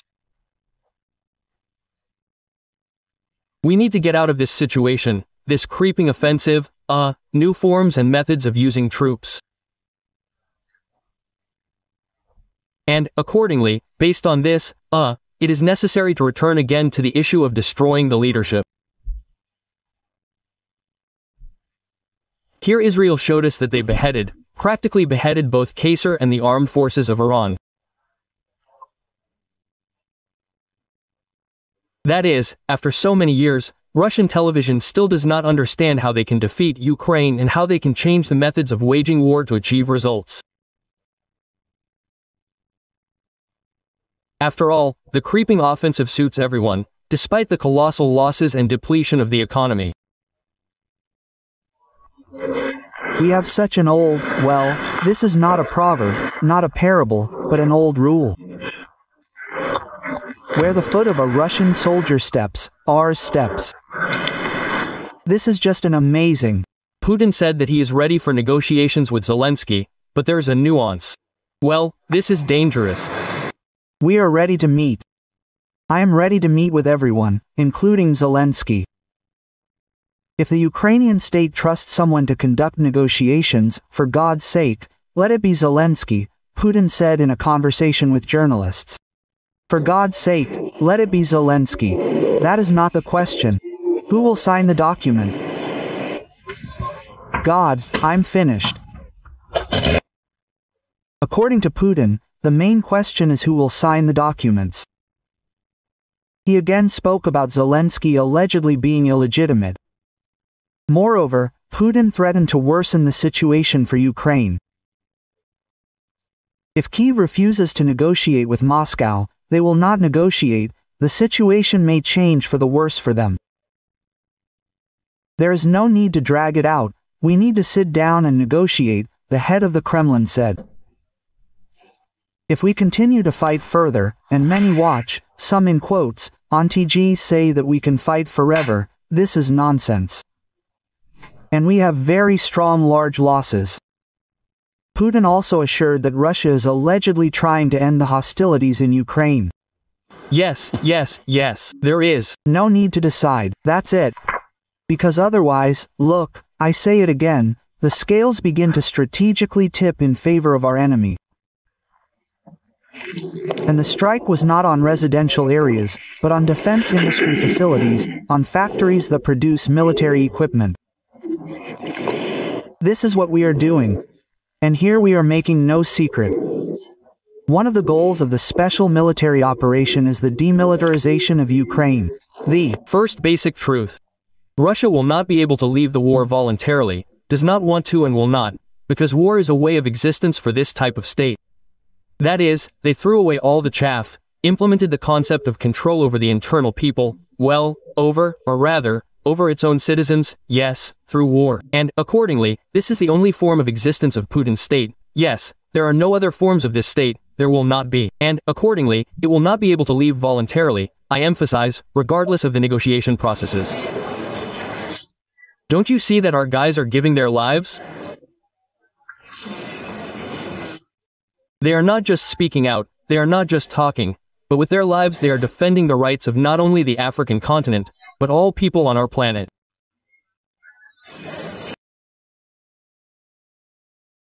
This special operation is not aimed at the civilian population. It does not pursue the goal of seizing the country's territory. And our army did not come to seize, but to help. Don't you think that Ukraine is still an ambition, an unhealthy ambition of one person in the Russian Federation? Regarding the regions that we consider ours, I consider the Russian and Ukrainian people to be one people. All of Ukraine is ours. Wherever the foot of a Russian soldier steps, that is ours. We do not have the goal of taking money, but I do not rule it out. The Russian and Ukrainian people are one people. In fact, in this sense, all of Ukraine is ours. If he used to say that they are a brotherly people, now lately he has been saying all the time that they are one people. What can I say? Putin's goal from the very beginning was all of Ukraine. That is why on February 24, 2022, he went in columns to Kyiv, Kharkiv and other cities clockwise all the way to Odessa. And if he did not reach Odessa, it is only because he was stopped near Nikolaev. They are not there. Why? Because they got it. That's all. And if he lost Kherson, it was only because he was driven out of there by Ukrainian troops, just as he was driven out of Kyiv, Chernigov, Sumy and Kharkiv. And where are they now? Kiev region. Perhaps the difference between then and now is that Putin used to be forced to disguise his intentions under some euphemisms, because he was rebuffed, including by Biden, no matter how insufficient the American aid provided to Ukraine was, and now he has become so bold that he does not consider it necessary to hide his intentions. So he says, "We want everything, where we get to, we will get there. We will take as much as we can," quote, "but we will not stop." We need all of Ukraine. We call it different things. We call it denazification. Try to achieve denazification if we do not have political control over this territory. We need demilitarization. Try to ensure militarization, that is, the absence of military power in a country that is independent, sovereign and has the support of NATO. This is impossible without establishing control over the entirety of this territory. Not Lugansk and Donetsk will be ours, but all of Ukraine. And all of this is more than Lugansk and Donetsk. But there is a nuance. I want to take and I can take. These are different things. And the difference between these two things exists only thanks to the Ukrainian defense forces, which are holding back the Russian occupation army on the borders where the fighting is now taking place. Therefore, all these years, the number one task for the entire free world has been supporting the armed forces of Ukraine. After all, Putin's want is not limited to Kiev, Kharkiv, Sumy or Lviv. It extends to Vilnius, Sri Lanka, Tallinn, Warsaw and other European cities. The Atlantic. That is, in theory, until a Russian soldier is stationed as a garrison and cooks porridge to feed the liberated residents of Berlin, Paris and Lisbon, these bastards will not calm down. This year we are advancing 5 times faster than last year. We are great, we have accelerated, but at this rate, if we are to liberate the entire Donetsk region, it will take 3 years or more. Just in the Donetsk region, I am 30 meters km per day. It's just pure mathematics. The advance of the Russian occupation army in the Sumy region, if not stopped, then at least localized. Unikovka is now turning into Novy Vovchansk for the Russian army. There is no threat of capturing Sumy, only shelling. The Ukrainian army is holding on, but desperately needs international support. For us, Ukraine is a source of danger, and the SVO began because of this, and Donbass fought for this. For 8 years, it resisted the spread of the threat from Kyiv, from Ukraine. And it must end precisely with the elimination of this threat. That is, we are not discussing issues of constitutional territories. They have already been enshrined. We will not discuss them in any format. There are simply no negotiations on the status of the LPR, DPR, Kherson, Zaporizhia, Crimea. There is no point. We do not discuss. We can only discuss things that are related to how life will be organized in the territory that is not yet under our control. I have a lot of questions about the Odessa, Nikolaev, Dnipropetrovsk and Kharkiv People's Republics. Absolutely right. Because there are a lot of questions. Vladimir Vladimirovich imagines himself to be a great geopolitician, a historical figure. He is very concerned with the question of how to enter the history textbooks. He is not concerned with the question of, the lack of warm toilets in the Tavera region, in schools. This is all nonsense. But geopolitics, this is his. Frankly, history knows a huge number of examples when a mentally ill person stood at the head of the country. But this is it. But history has experienced this, chewed it over and spat it out. And this will pass. Changing the demarcation line of influence zones in Europe, denoting Central Europe and throwing the United States of America out of Europe. This is his official goal, the strategic goal not only of Putin, but of these very circles, this very, revanchist, group, in the Russian leadership and in Russian society, but of the group that perceives all of Central Europe as a zone of influence of Russia. And the question is, why should he stop? He should use this very moment to fix the new state, to compensate for that very geopolitical catastrophe that happened in 1991, which Putin has spoken about more than once. And then he can say, yes, now we can, at least for a while, suspend military action. I am a Russian, and I do not need foreign territories. I do not need Crimea, that is Ukraine. I do not need Donetsk and Lugansk. These territories also belong to Ukraine. I do not need the territory of Mariupol or other cities occupied by a criminal state.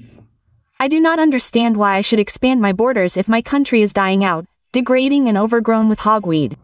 I have no doubt that my country's soldiers should not be on the territory of Syria, Georgia, Ukraine or other states. I did not give my permission for my contributions to be spent on missiles and shells that fly to foreign countries, killing hundreds of thousands of people like me. I do not understand how my compatriots even explain to themselves the need for wars and the need to seize foreign territories. How did they come to the conclusion that with weapons in hand you can bring love, kindness and freedom? How can you call occupation, murder, violence, torture and other crimes the Russian world? Today's Russia is a threat to the entire sane world of militarization. And now it is returning to Europe, and not only in the Baltic countries, in Poland, but also in Germany, in France, in Britain. We must be prepared for the fact that these very serious opponents will gradually recreate their large armed forces, and turn economic difficulties into a system of step-by-step mobilization economy.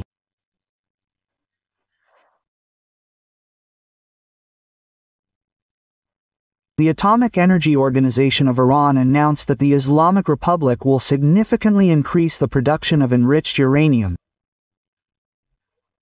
A new enrichment facility is being commissioned on a previously prepared site. The first-generation centrifuges at the Fordow facility will be replaced with new sixth-generation ones. And some small things. We will reduce cooperation with the Megate, send inspectors.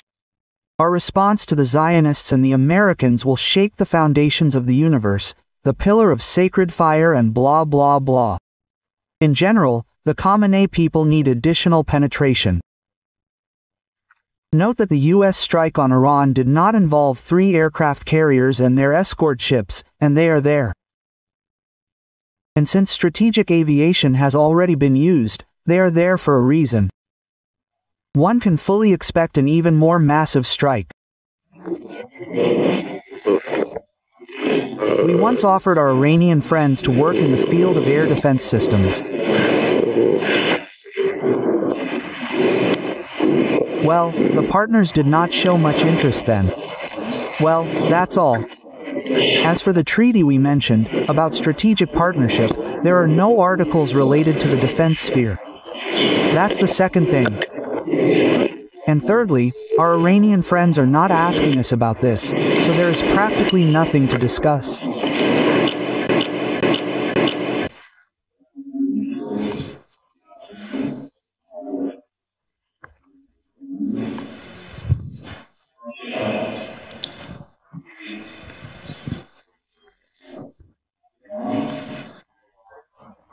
There's another indirect sign that the Israeli Air Force has seized and firmly held air superiority. This is information about the losses of Israeli aircraft. Well, there is no information that would say that the Iranian side is going to show captured pilots and downed fragments, but so far what was passed off as a downed modern American F-35 fighter, but to put it mildly, there was no word for it at all. Well, that's not even the point, you understand? During any combat operations, there are losses. Even when they are within 4 to 5%, they are considered acceptable. There, 10 to 15, that's already sensitive. Well, here, well, even if you show this captured pilot, the downed plane, well, what does that mean?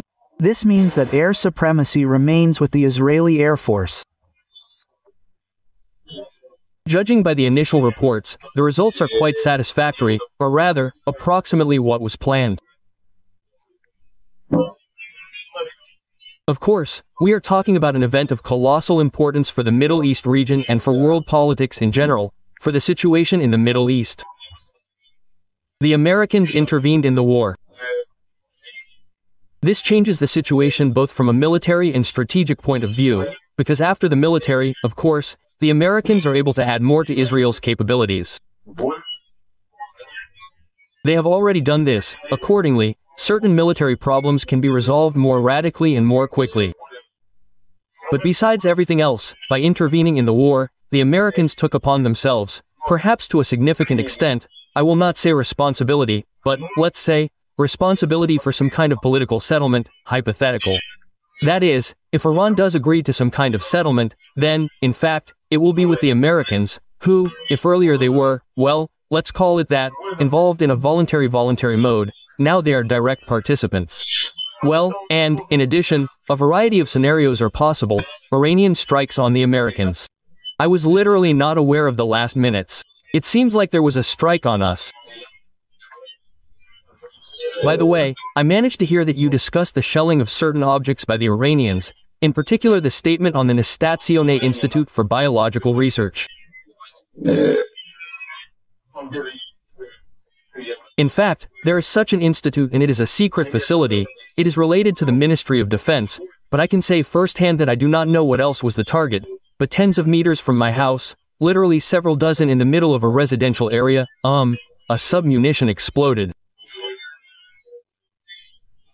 In fact, I am now considering the damage from what happened. Submunitions are part of a multiple warhead of a missile that spreads out to hit a wide area. So, imagine, it was used against a city, from which the nearest military facility, I mean not from the city, from the place where the submunition landed, is very far. And on the other hand, a submunition, and they're spread over a city is a cluster munition. This is a sign of a direct war crime, when you shell a populated area. The principle, to cover a large area. There is no talk of any accuracy. And there is no talk of certain objects being there. The desire to hit as many people as possible.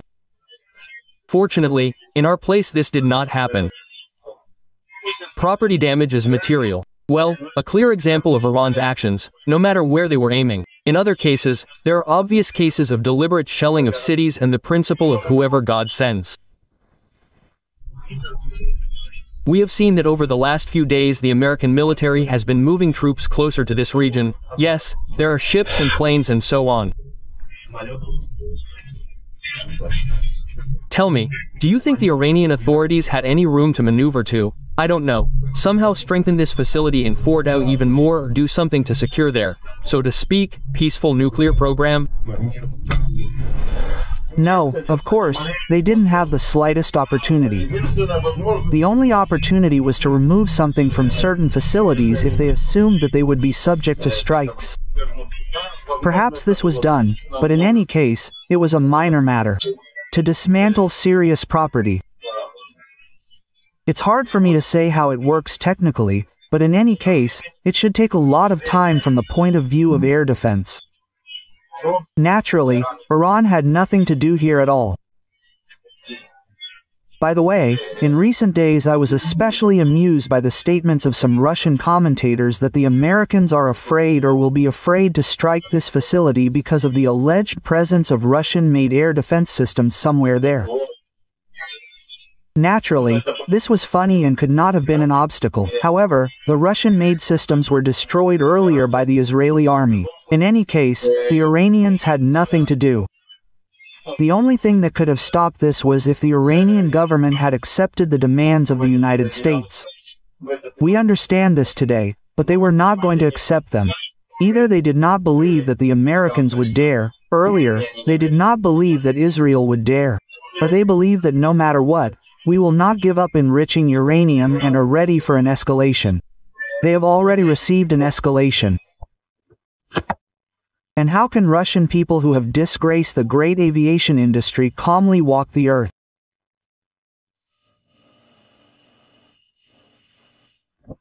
The homeland of Antonov, Tupolev, Sukhoi, Mikhail, Gurevich. And now someone appears and says, well, here and their billions, it didn't work out.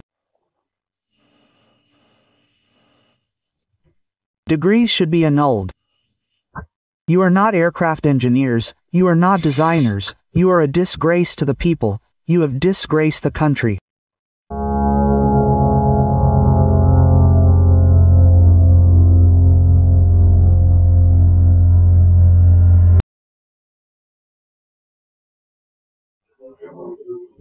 Said that vodka supplies to the Republic of South Africa have already been established.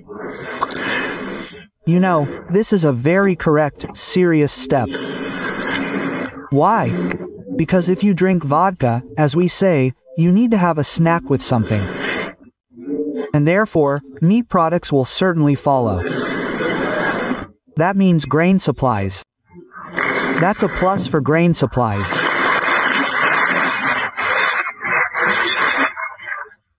For example, we are getting together with our friends from Bahrain and creating a whole hub there for the supply of wheat from Russia. Glory to Russia. Glory to Russia. Glory to Russia. Russia, we have come today because we understand that this is the last battle.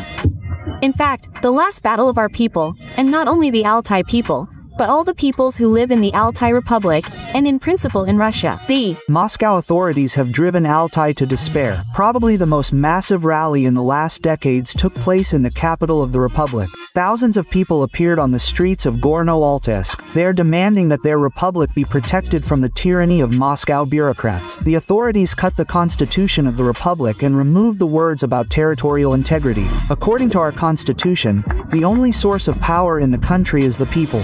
The state consists of basic concepts.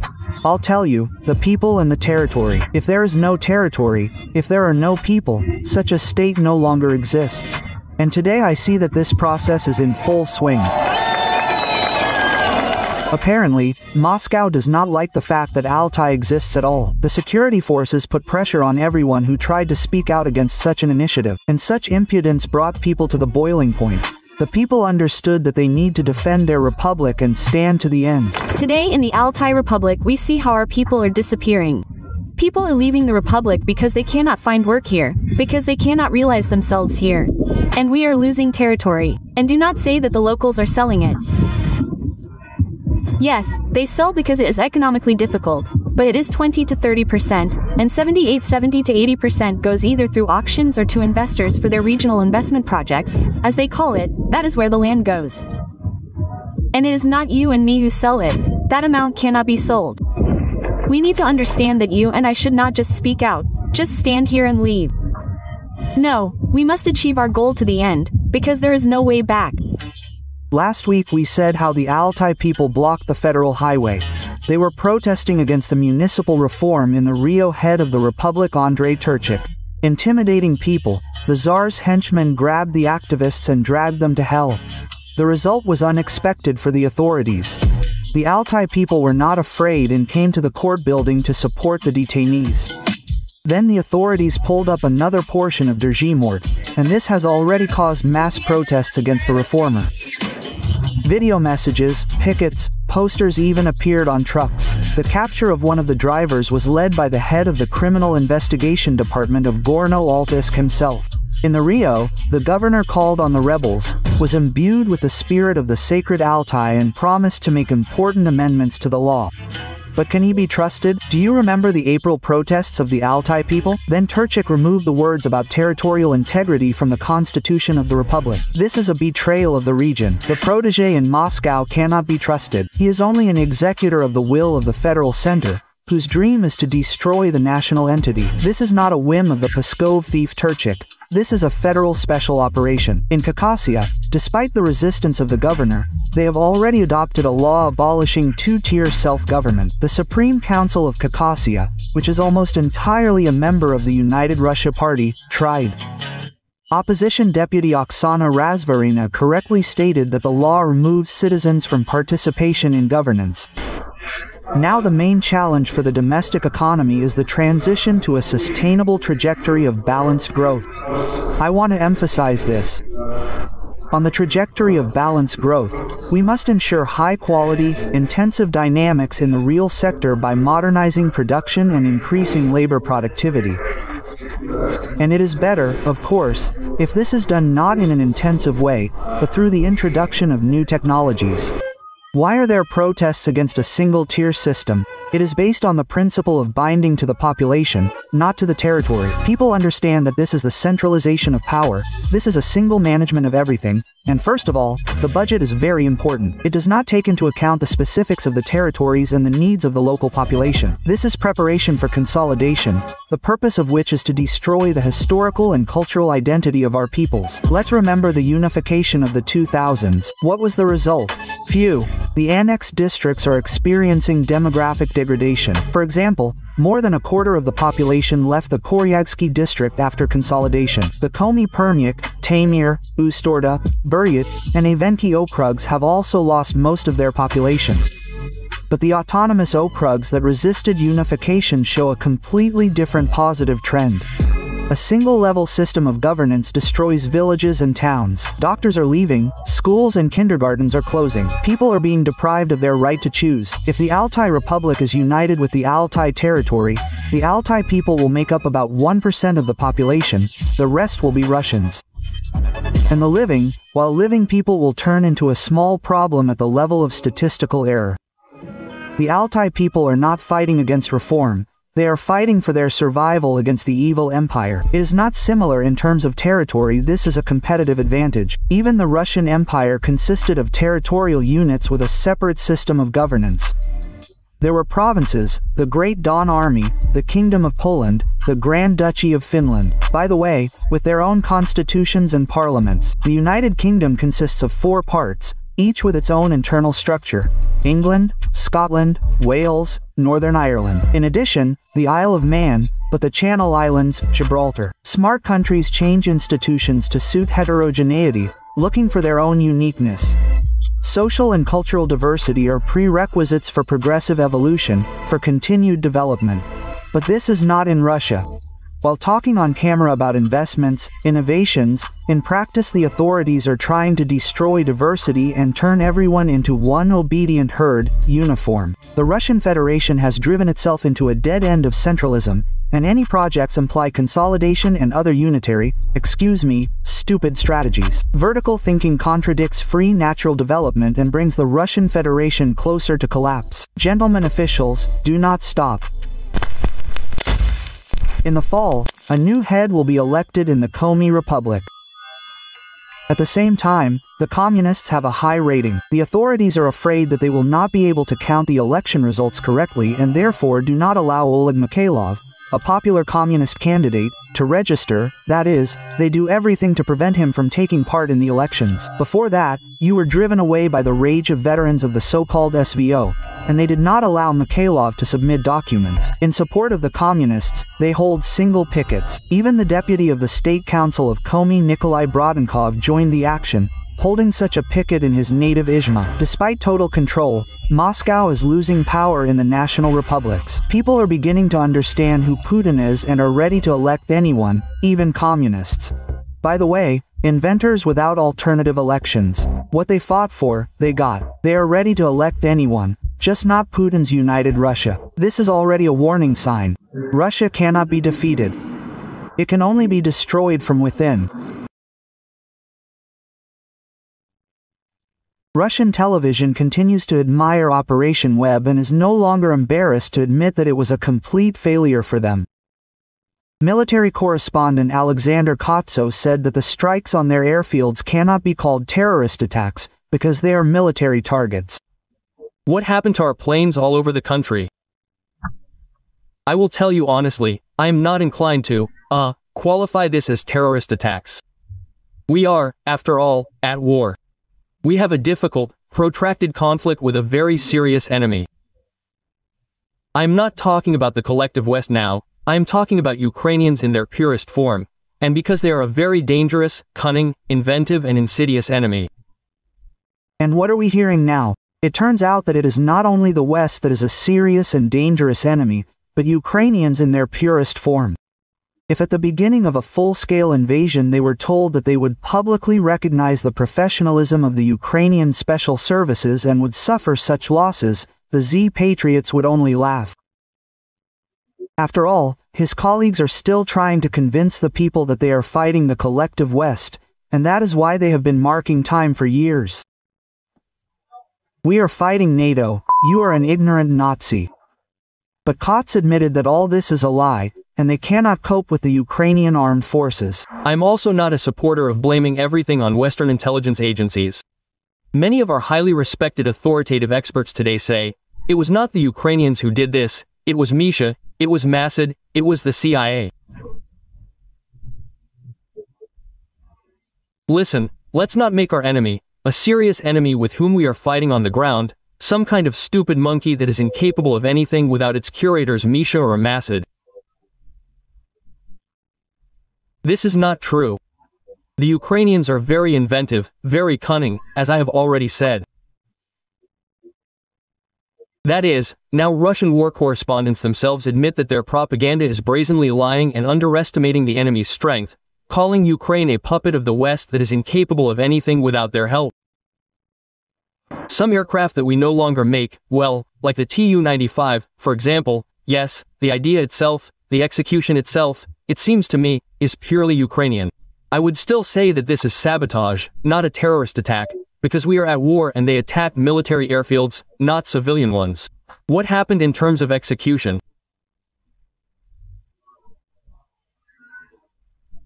Yes, we see this, very, painstakingly prepared in conspiracy theories, conditionally conspiracy theories, sabotage, when, in a rented warehouse, they prepared several trucks that loaded portable cabins, yes, in the roof of which devices were mounted, in which all the fronts were located, controlled via cellular internet through GSM modules.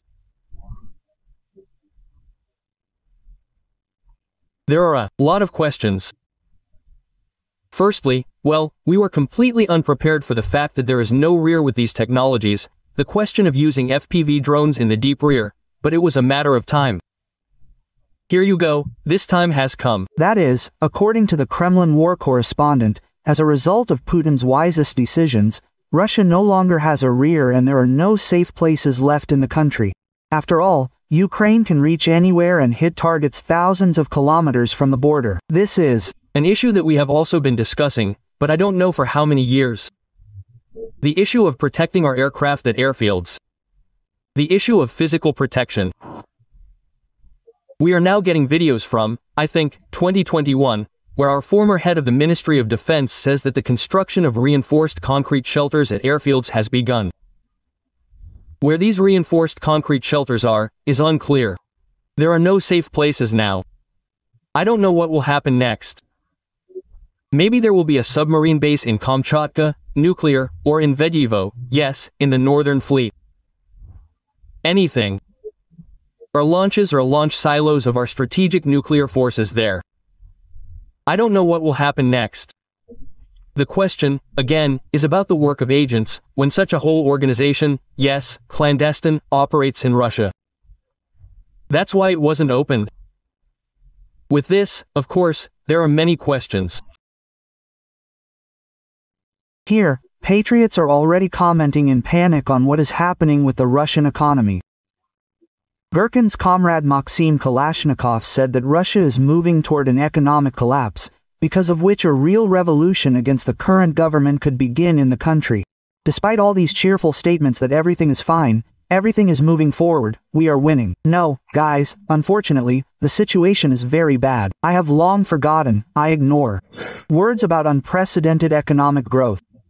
Everything, even officially it has stopped, that we have the fourth economy in the world by some purchasing power parity, it is impossible not to see what is happening in the rear right now in the economy. A laminar process of crisis payments, then our production begins to fall, B fall, and first of all, production with high added value falls. As a rule, it begins with the fact that you do not have enough sales for your products and you begin to have problems with liquidity and financial flows. In this situation, the first thing you have to save on, there are no other options, is to reduce the level of wages for workers. You have been gathering them for 3 years, preparing them, teaching them, there were not enough turners, welders, plowmen. And now you say a 4-day week, and unpaid leave and everything else. We, as a plant, were one of those who supplied products to both Roselmarsh and the Jurovsky plant. I have not supplied either one for more than 6 months. Those unpleasant things that happen at Roselmarsh, you see, here is one problem, in my opinion, due to the scale of this company, that trouble, that is happening there, it has become widely known to the whole country, but because they are big, because they cannot go unnoticed. But this is only the money from the very top. After all, the same situation is with everyone. That is, they also have 12,000 people working there, who are at the main enterprises. In total, Roselmarsh employs approximately 60,000 people in the country in mechanical engineering and 60,000 people in high-value added production. This means that their sales have stopped. Now these bankruptcies are not declared only because people, even under the risk of criminal prosecution, understand that if they declare this case, then what they have been doing for 15 to 20 years, recreating factories in Rostov, in St. Petersburg, in Yaroslavl, in Tutayev, this is everything that people have put their strength and health into for the last 15 years, reviving these enterprises, it will all go down the drain, simply because they will lose their youth and declare themselves bankrupt. And people are taking risks, but this is up to a certain limit. Our ruble has been falling. It was 100, it became 79. Guys, I want to ask, do you understand what this means that everything Chinese, which had duties from 0 to 5%, has become 25% cheaper on our market today? And then the question arises, are you still surprised that all our trucks have filled all the roads, and Kamaz trucks are no longer bought in warehouses? We can state that an economic explosion is being prepared in the rear, which should literally burst out in a few months, that a crisis of non-payments will be generated, like in the 90s, in the terrible 90s, which led to the shutdown of enterprises, throwing people out onto the streets. This is simply obvious. So it is surprising that the central government lives in some kind of cocoon and apparently does not understand this problem. Honestly, what is happening now, for me, clearly paints such a continuation of the Operation Web in our economic rear. Klupov stated that the occupiers are not advancing at all. They are advancing too slowly. There are no breakthroughs in any direction. It would seem that we are talking about increasing our capabilities through symmetrical strikes. Ukraine has clearly shown us this. We have experienced it in our own example. The asymmetrical strike on Kursk brought us a lot of trouble. It is not possible to say, but it is necessary to once again raise the issue of changes at the front, a change in this position. Maybe someone will be satisfied with this, that thank God, that at least we are advancing this way, without any breakthroughs. We have talked a lot about the lack of space, the unmanned nature of the equipment there, the role of artillery in modern warfare, armored forces. But nevertheless, we also have a general staff, which leads both academies and research institutes. We need to get out of this situation, this creeping offensive, new forms and methods of using troops. And, accordingly, based on this, it is necessary to return again to the question of, the destruction of the leadership. Israel showed us that they practically decapitated both Qasr and the armed forces of Iran. The Second Army of the world is once again being called upon to learn how to fight from other countries. After Operation Spider's Web, the Zelenskys shouted that they should do something similar. Now they are looking at Israel in the hope that they will be able to repeat something and break through the front line. Of course, our military system against the background of what Israel is doing. I am not a patriot of Israel, but I must admit that this historical enemy of ours acts very, very effectively against the background of this word. We really should learn. Here, moreover, a very alarming bell has just sounded. A very alarming bell has sounded. In fact, Operation Spider's Web was repeated on a larger scale in Iran. See, how touching. But in fact, this is a model of nuclear disarmament. Nuclear missile potential can be increased by tens of percent, and if I were our buns, our Bamanda, I would, of course, be scratching my head. Then Zetnik casually stated that Russia is on the road to collapse and will most likely have to be saved. Well, in general, if everything develops the way it is developing, then the Russian Federation will have to be.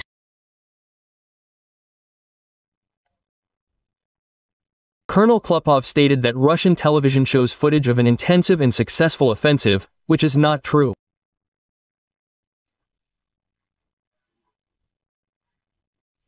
Assessing the situation on the fronts over the past week, one can conclude that the front, regardless of the fact that we have a rosy picture, rosy in the wrong sense, such a promising picture, is on television screens. In fact, the front is in a certain degree of stagnation. There are no serious activations visible in any of the directions.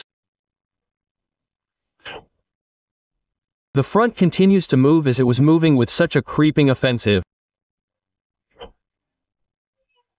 Well, on the one hand, this is good, but on the other hand, the advance is quite slow.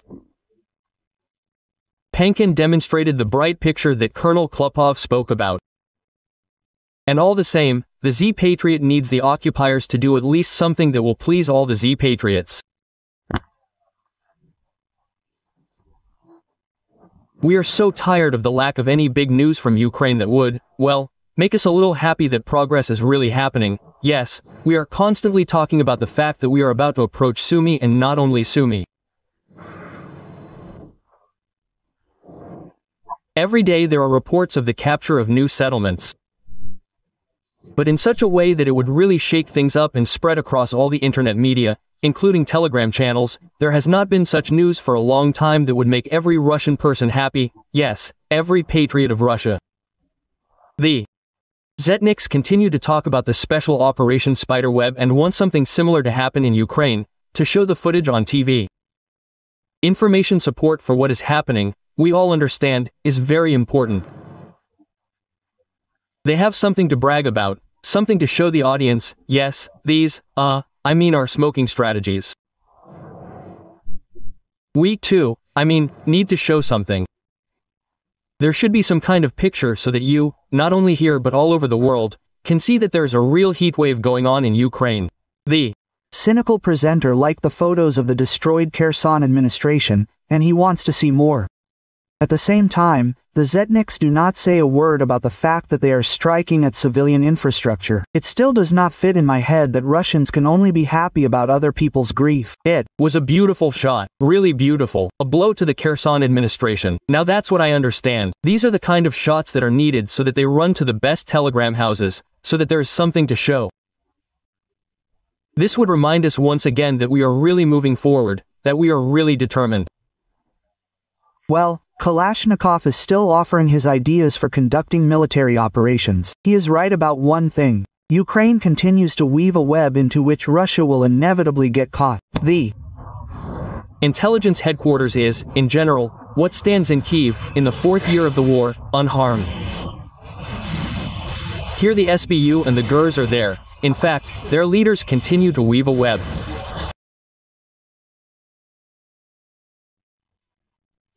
The so-called SVO has been going on for 4 years now, which is why even convinced Zetniks have questions.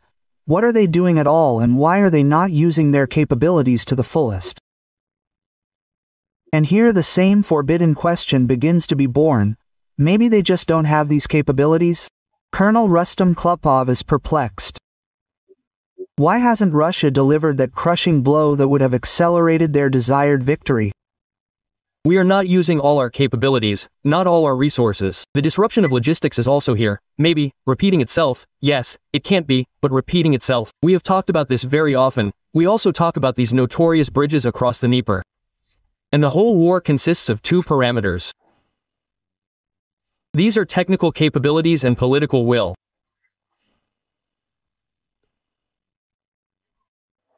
The question is, we don't have the technical capabilities to destroy these bridges, or, therefore, the leadership says, stop, let's wait for some reason. But if this is a technical capability, it is easily resolved. If we had set ourselves the goal of destroying the bridge on the Leman near Odessa, that's it, no one talks about it. They tried to restore it several times, but destroyed it again. Even today it is unclear whether it is in good condition or not. The same thing happened with any other bridge, like the Antonovsky Bridge, they tried to destroy it with their HIMARS. At first, nothing worked. In the end, we blew it up ourselves and made it completely unusable. And here, too, we have the strength and the ability and the means to reach every bridge. Technically, through intelligence means, anyway. Asymmetrical strikes. It would seem that we are talking about, increasing our capabilities through symmetrical strikes. Ukraine has clearly shown us, we experienced this by our own example, the asymmetrical strike on Kursk brought us a lot of trouble. And now we have liberated the territories, thank God, and we are very seriously monitoring that this does not happen there in any of the other directions. Why don't we create the same conditions in the Bryansk direction, in the Kiev direction, in the Lvov direction? Let's return to this topic again in order to stretch the front line. So, the Ukrainian side does not have enough forces and resources to close all the gaps. And it is difficult for them, difficult enough to stretch their forces in these directions in order to weaken their resistance in the direction of the main attack.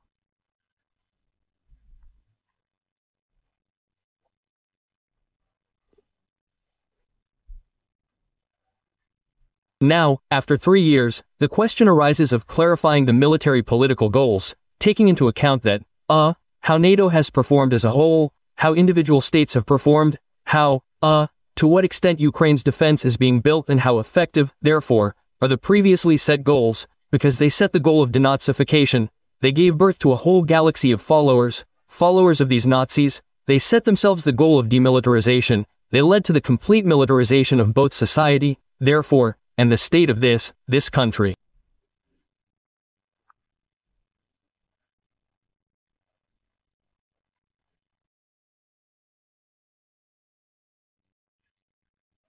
Alexander Chelenko, a journalist who betrayed Ukraine back in 2014, admitted that people in the occupied territories still watch Ukrainian television via satellite dishes, which is why he called for fighting this problem.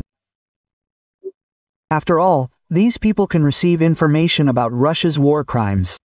3 years after the restoration of historical territories with Russia, the Kiev regime does not abandon its attempts to influence the immature minds of newly minted Russians.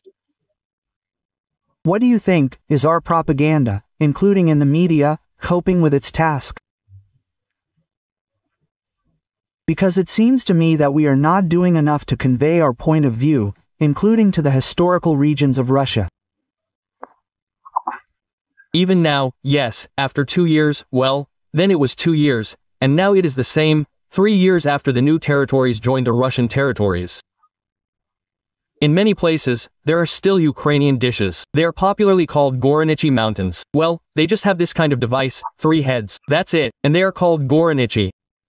Thanks to these Goronichi, they are in villages, especially, yes, those near the front in general or in places where it is very difficult to get a signal, they receive a signal, that is, Ukrainian. And imagine that people there have been citizens of Russia for 2 years or 3, and they still receive Ukrainian television. Yes, naturally, they form such a gestalt of ideas about the world around them thanks to, that is, Ukraine. Imagine that they, the Ukrainians, will talk, right? You see? Surprising, right? Surprising. It is also surprising to me. Nothing works in these places. There is no cable television, even mobile communications barely work, the mobile operators there, the one that transmits the television signal, they can only receive information thanks to satellite antennas. That's all there is. Well, if there is electricity, of course, they came up with, there, I think, the People's Front or whatever this organization is called, the Front, yes, they came up with, such a free, a free solution to the problem. They come and quickly change all these dishes. They, thanks to these dishes, they broadcast, 20 TV channels. First of all, these are all the main federal channels, starting from the first one, ending with, NTV and, some entertainment channels. 20. Well, it's quite normal to receive Russian information, the Russian point of view. So, a girl was telling me literally a week ago that she walked around the center of Donetsk and, in many places she saw these Goronichi, yes, she said, I don't know, not in Rabishistan, but they are there. And it seems like from 26 onwards, repressive measures will begin. Quote, I think that this is right, yes, that's what whoever didn't exchange, that's what they cut everything off, yes, remove, because there really is a war going on now. So it is known that we can't give the enemy propaganda machine a chance, yes, to work on our territory, ours, so to speak, to liquefy our brains. I even talked to Push Island's advisor Elena Nikodina. She told me that in many liberated places there is simply no electricity, that is, it is impossible to receive any signal there. And our point of view is transmitted with the help of newspapers that we bring them there, right? That is, we explain to them there, so to speak, the party's policy. We need to explain to the locals that you are not Ukraine there, yes, that you are Novorossiya, a historical Russian land, that you should have, yes, it's okay, you are the descendants of Ukrainians there, but you are Russified, Russian culture has long been your native culture. You speak Russian, yes, you are Orthodox there, of the Moscow Patriarchate in 1914-15, Motorola was driving around Donetsk, in a jeep there and at full blast, he was putting on Ocean Elzy there, Yana, I'll give up on the failure and so on and so forth. That's what he wasn't shy about, that's how he liked it and so on. But that was in 1914-15. Now, let's say, well, how would you start listening to something Ukrainian? It always raises questions there in the frontline zones, that means. Questions, probably, yes. Questions, yes, about what? So what, you don't sympathize with Ukraine. And if you sympathize, aren't you a spy, right? That is, they don't need these questions. And so I, talked to guys who had encountered such things, they weren't listening to music, but some programs were playing loud sounds. The neighbors, called the relevant authorities and said, we have some kind of, Ukrainian spy behind the wall, check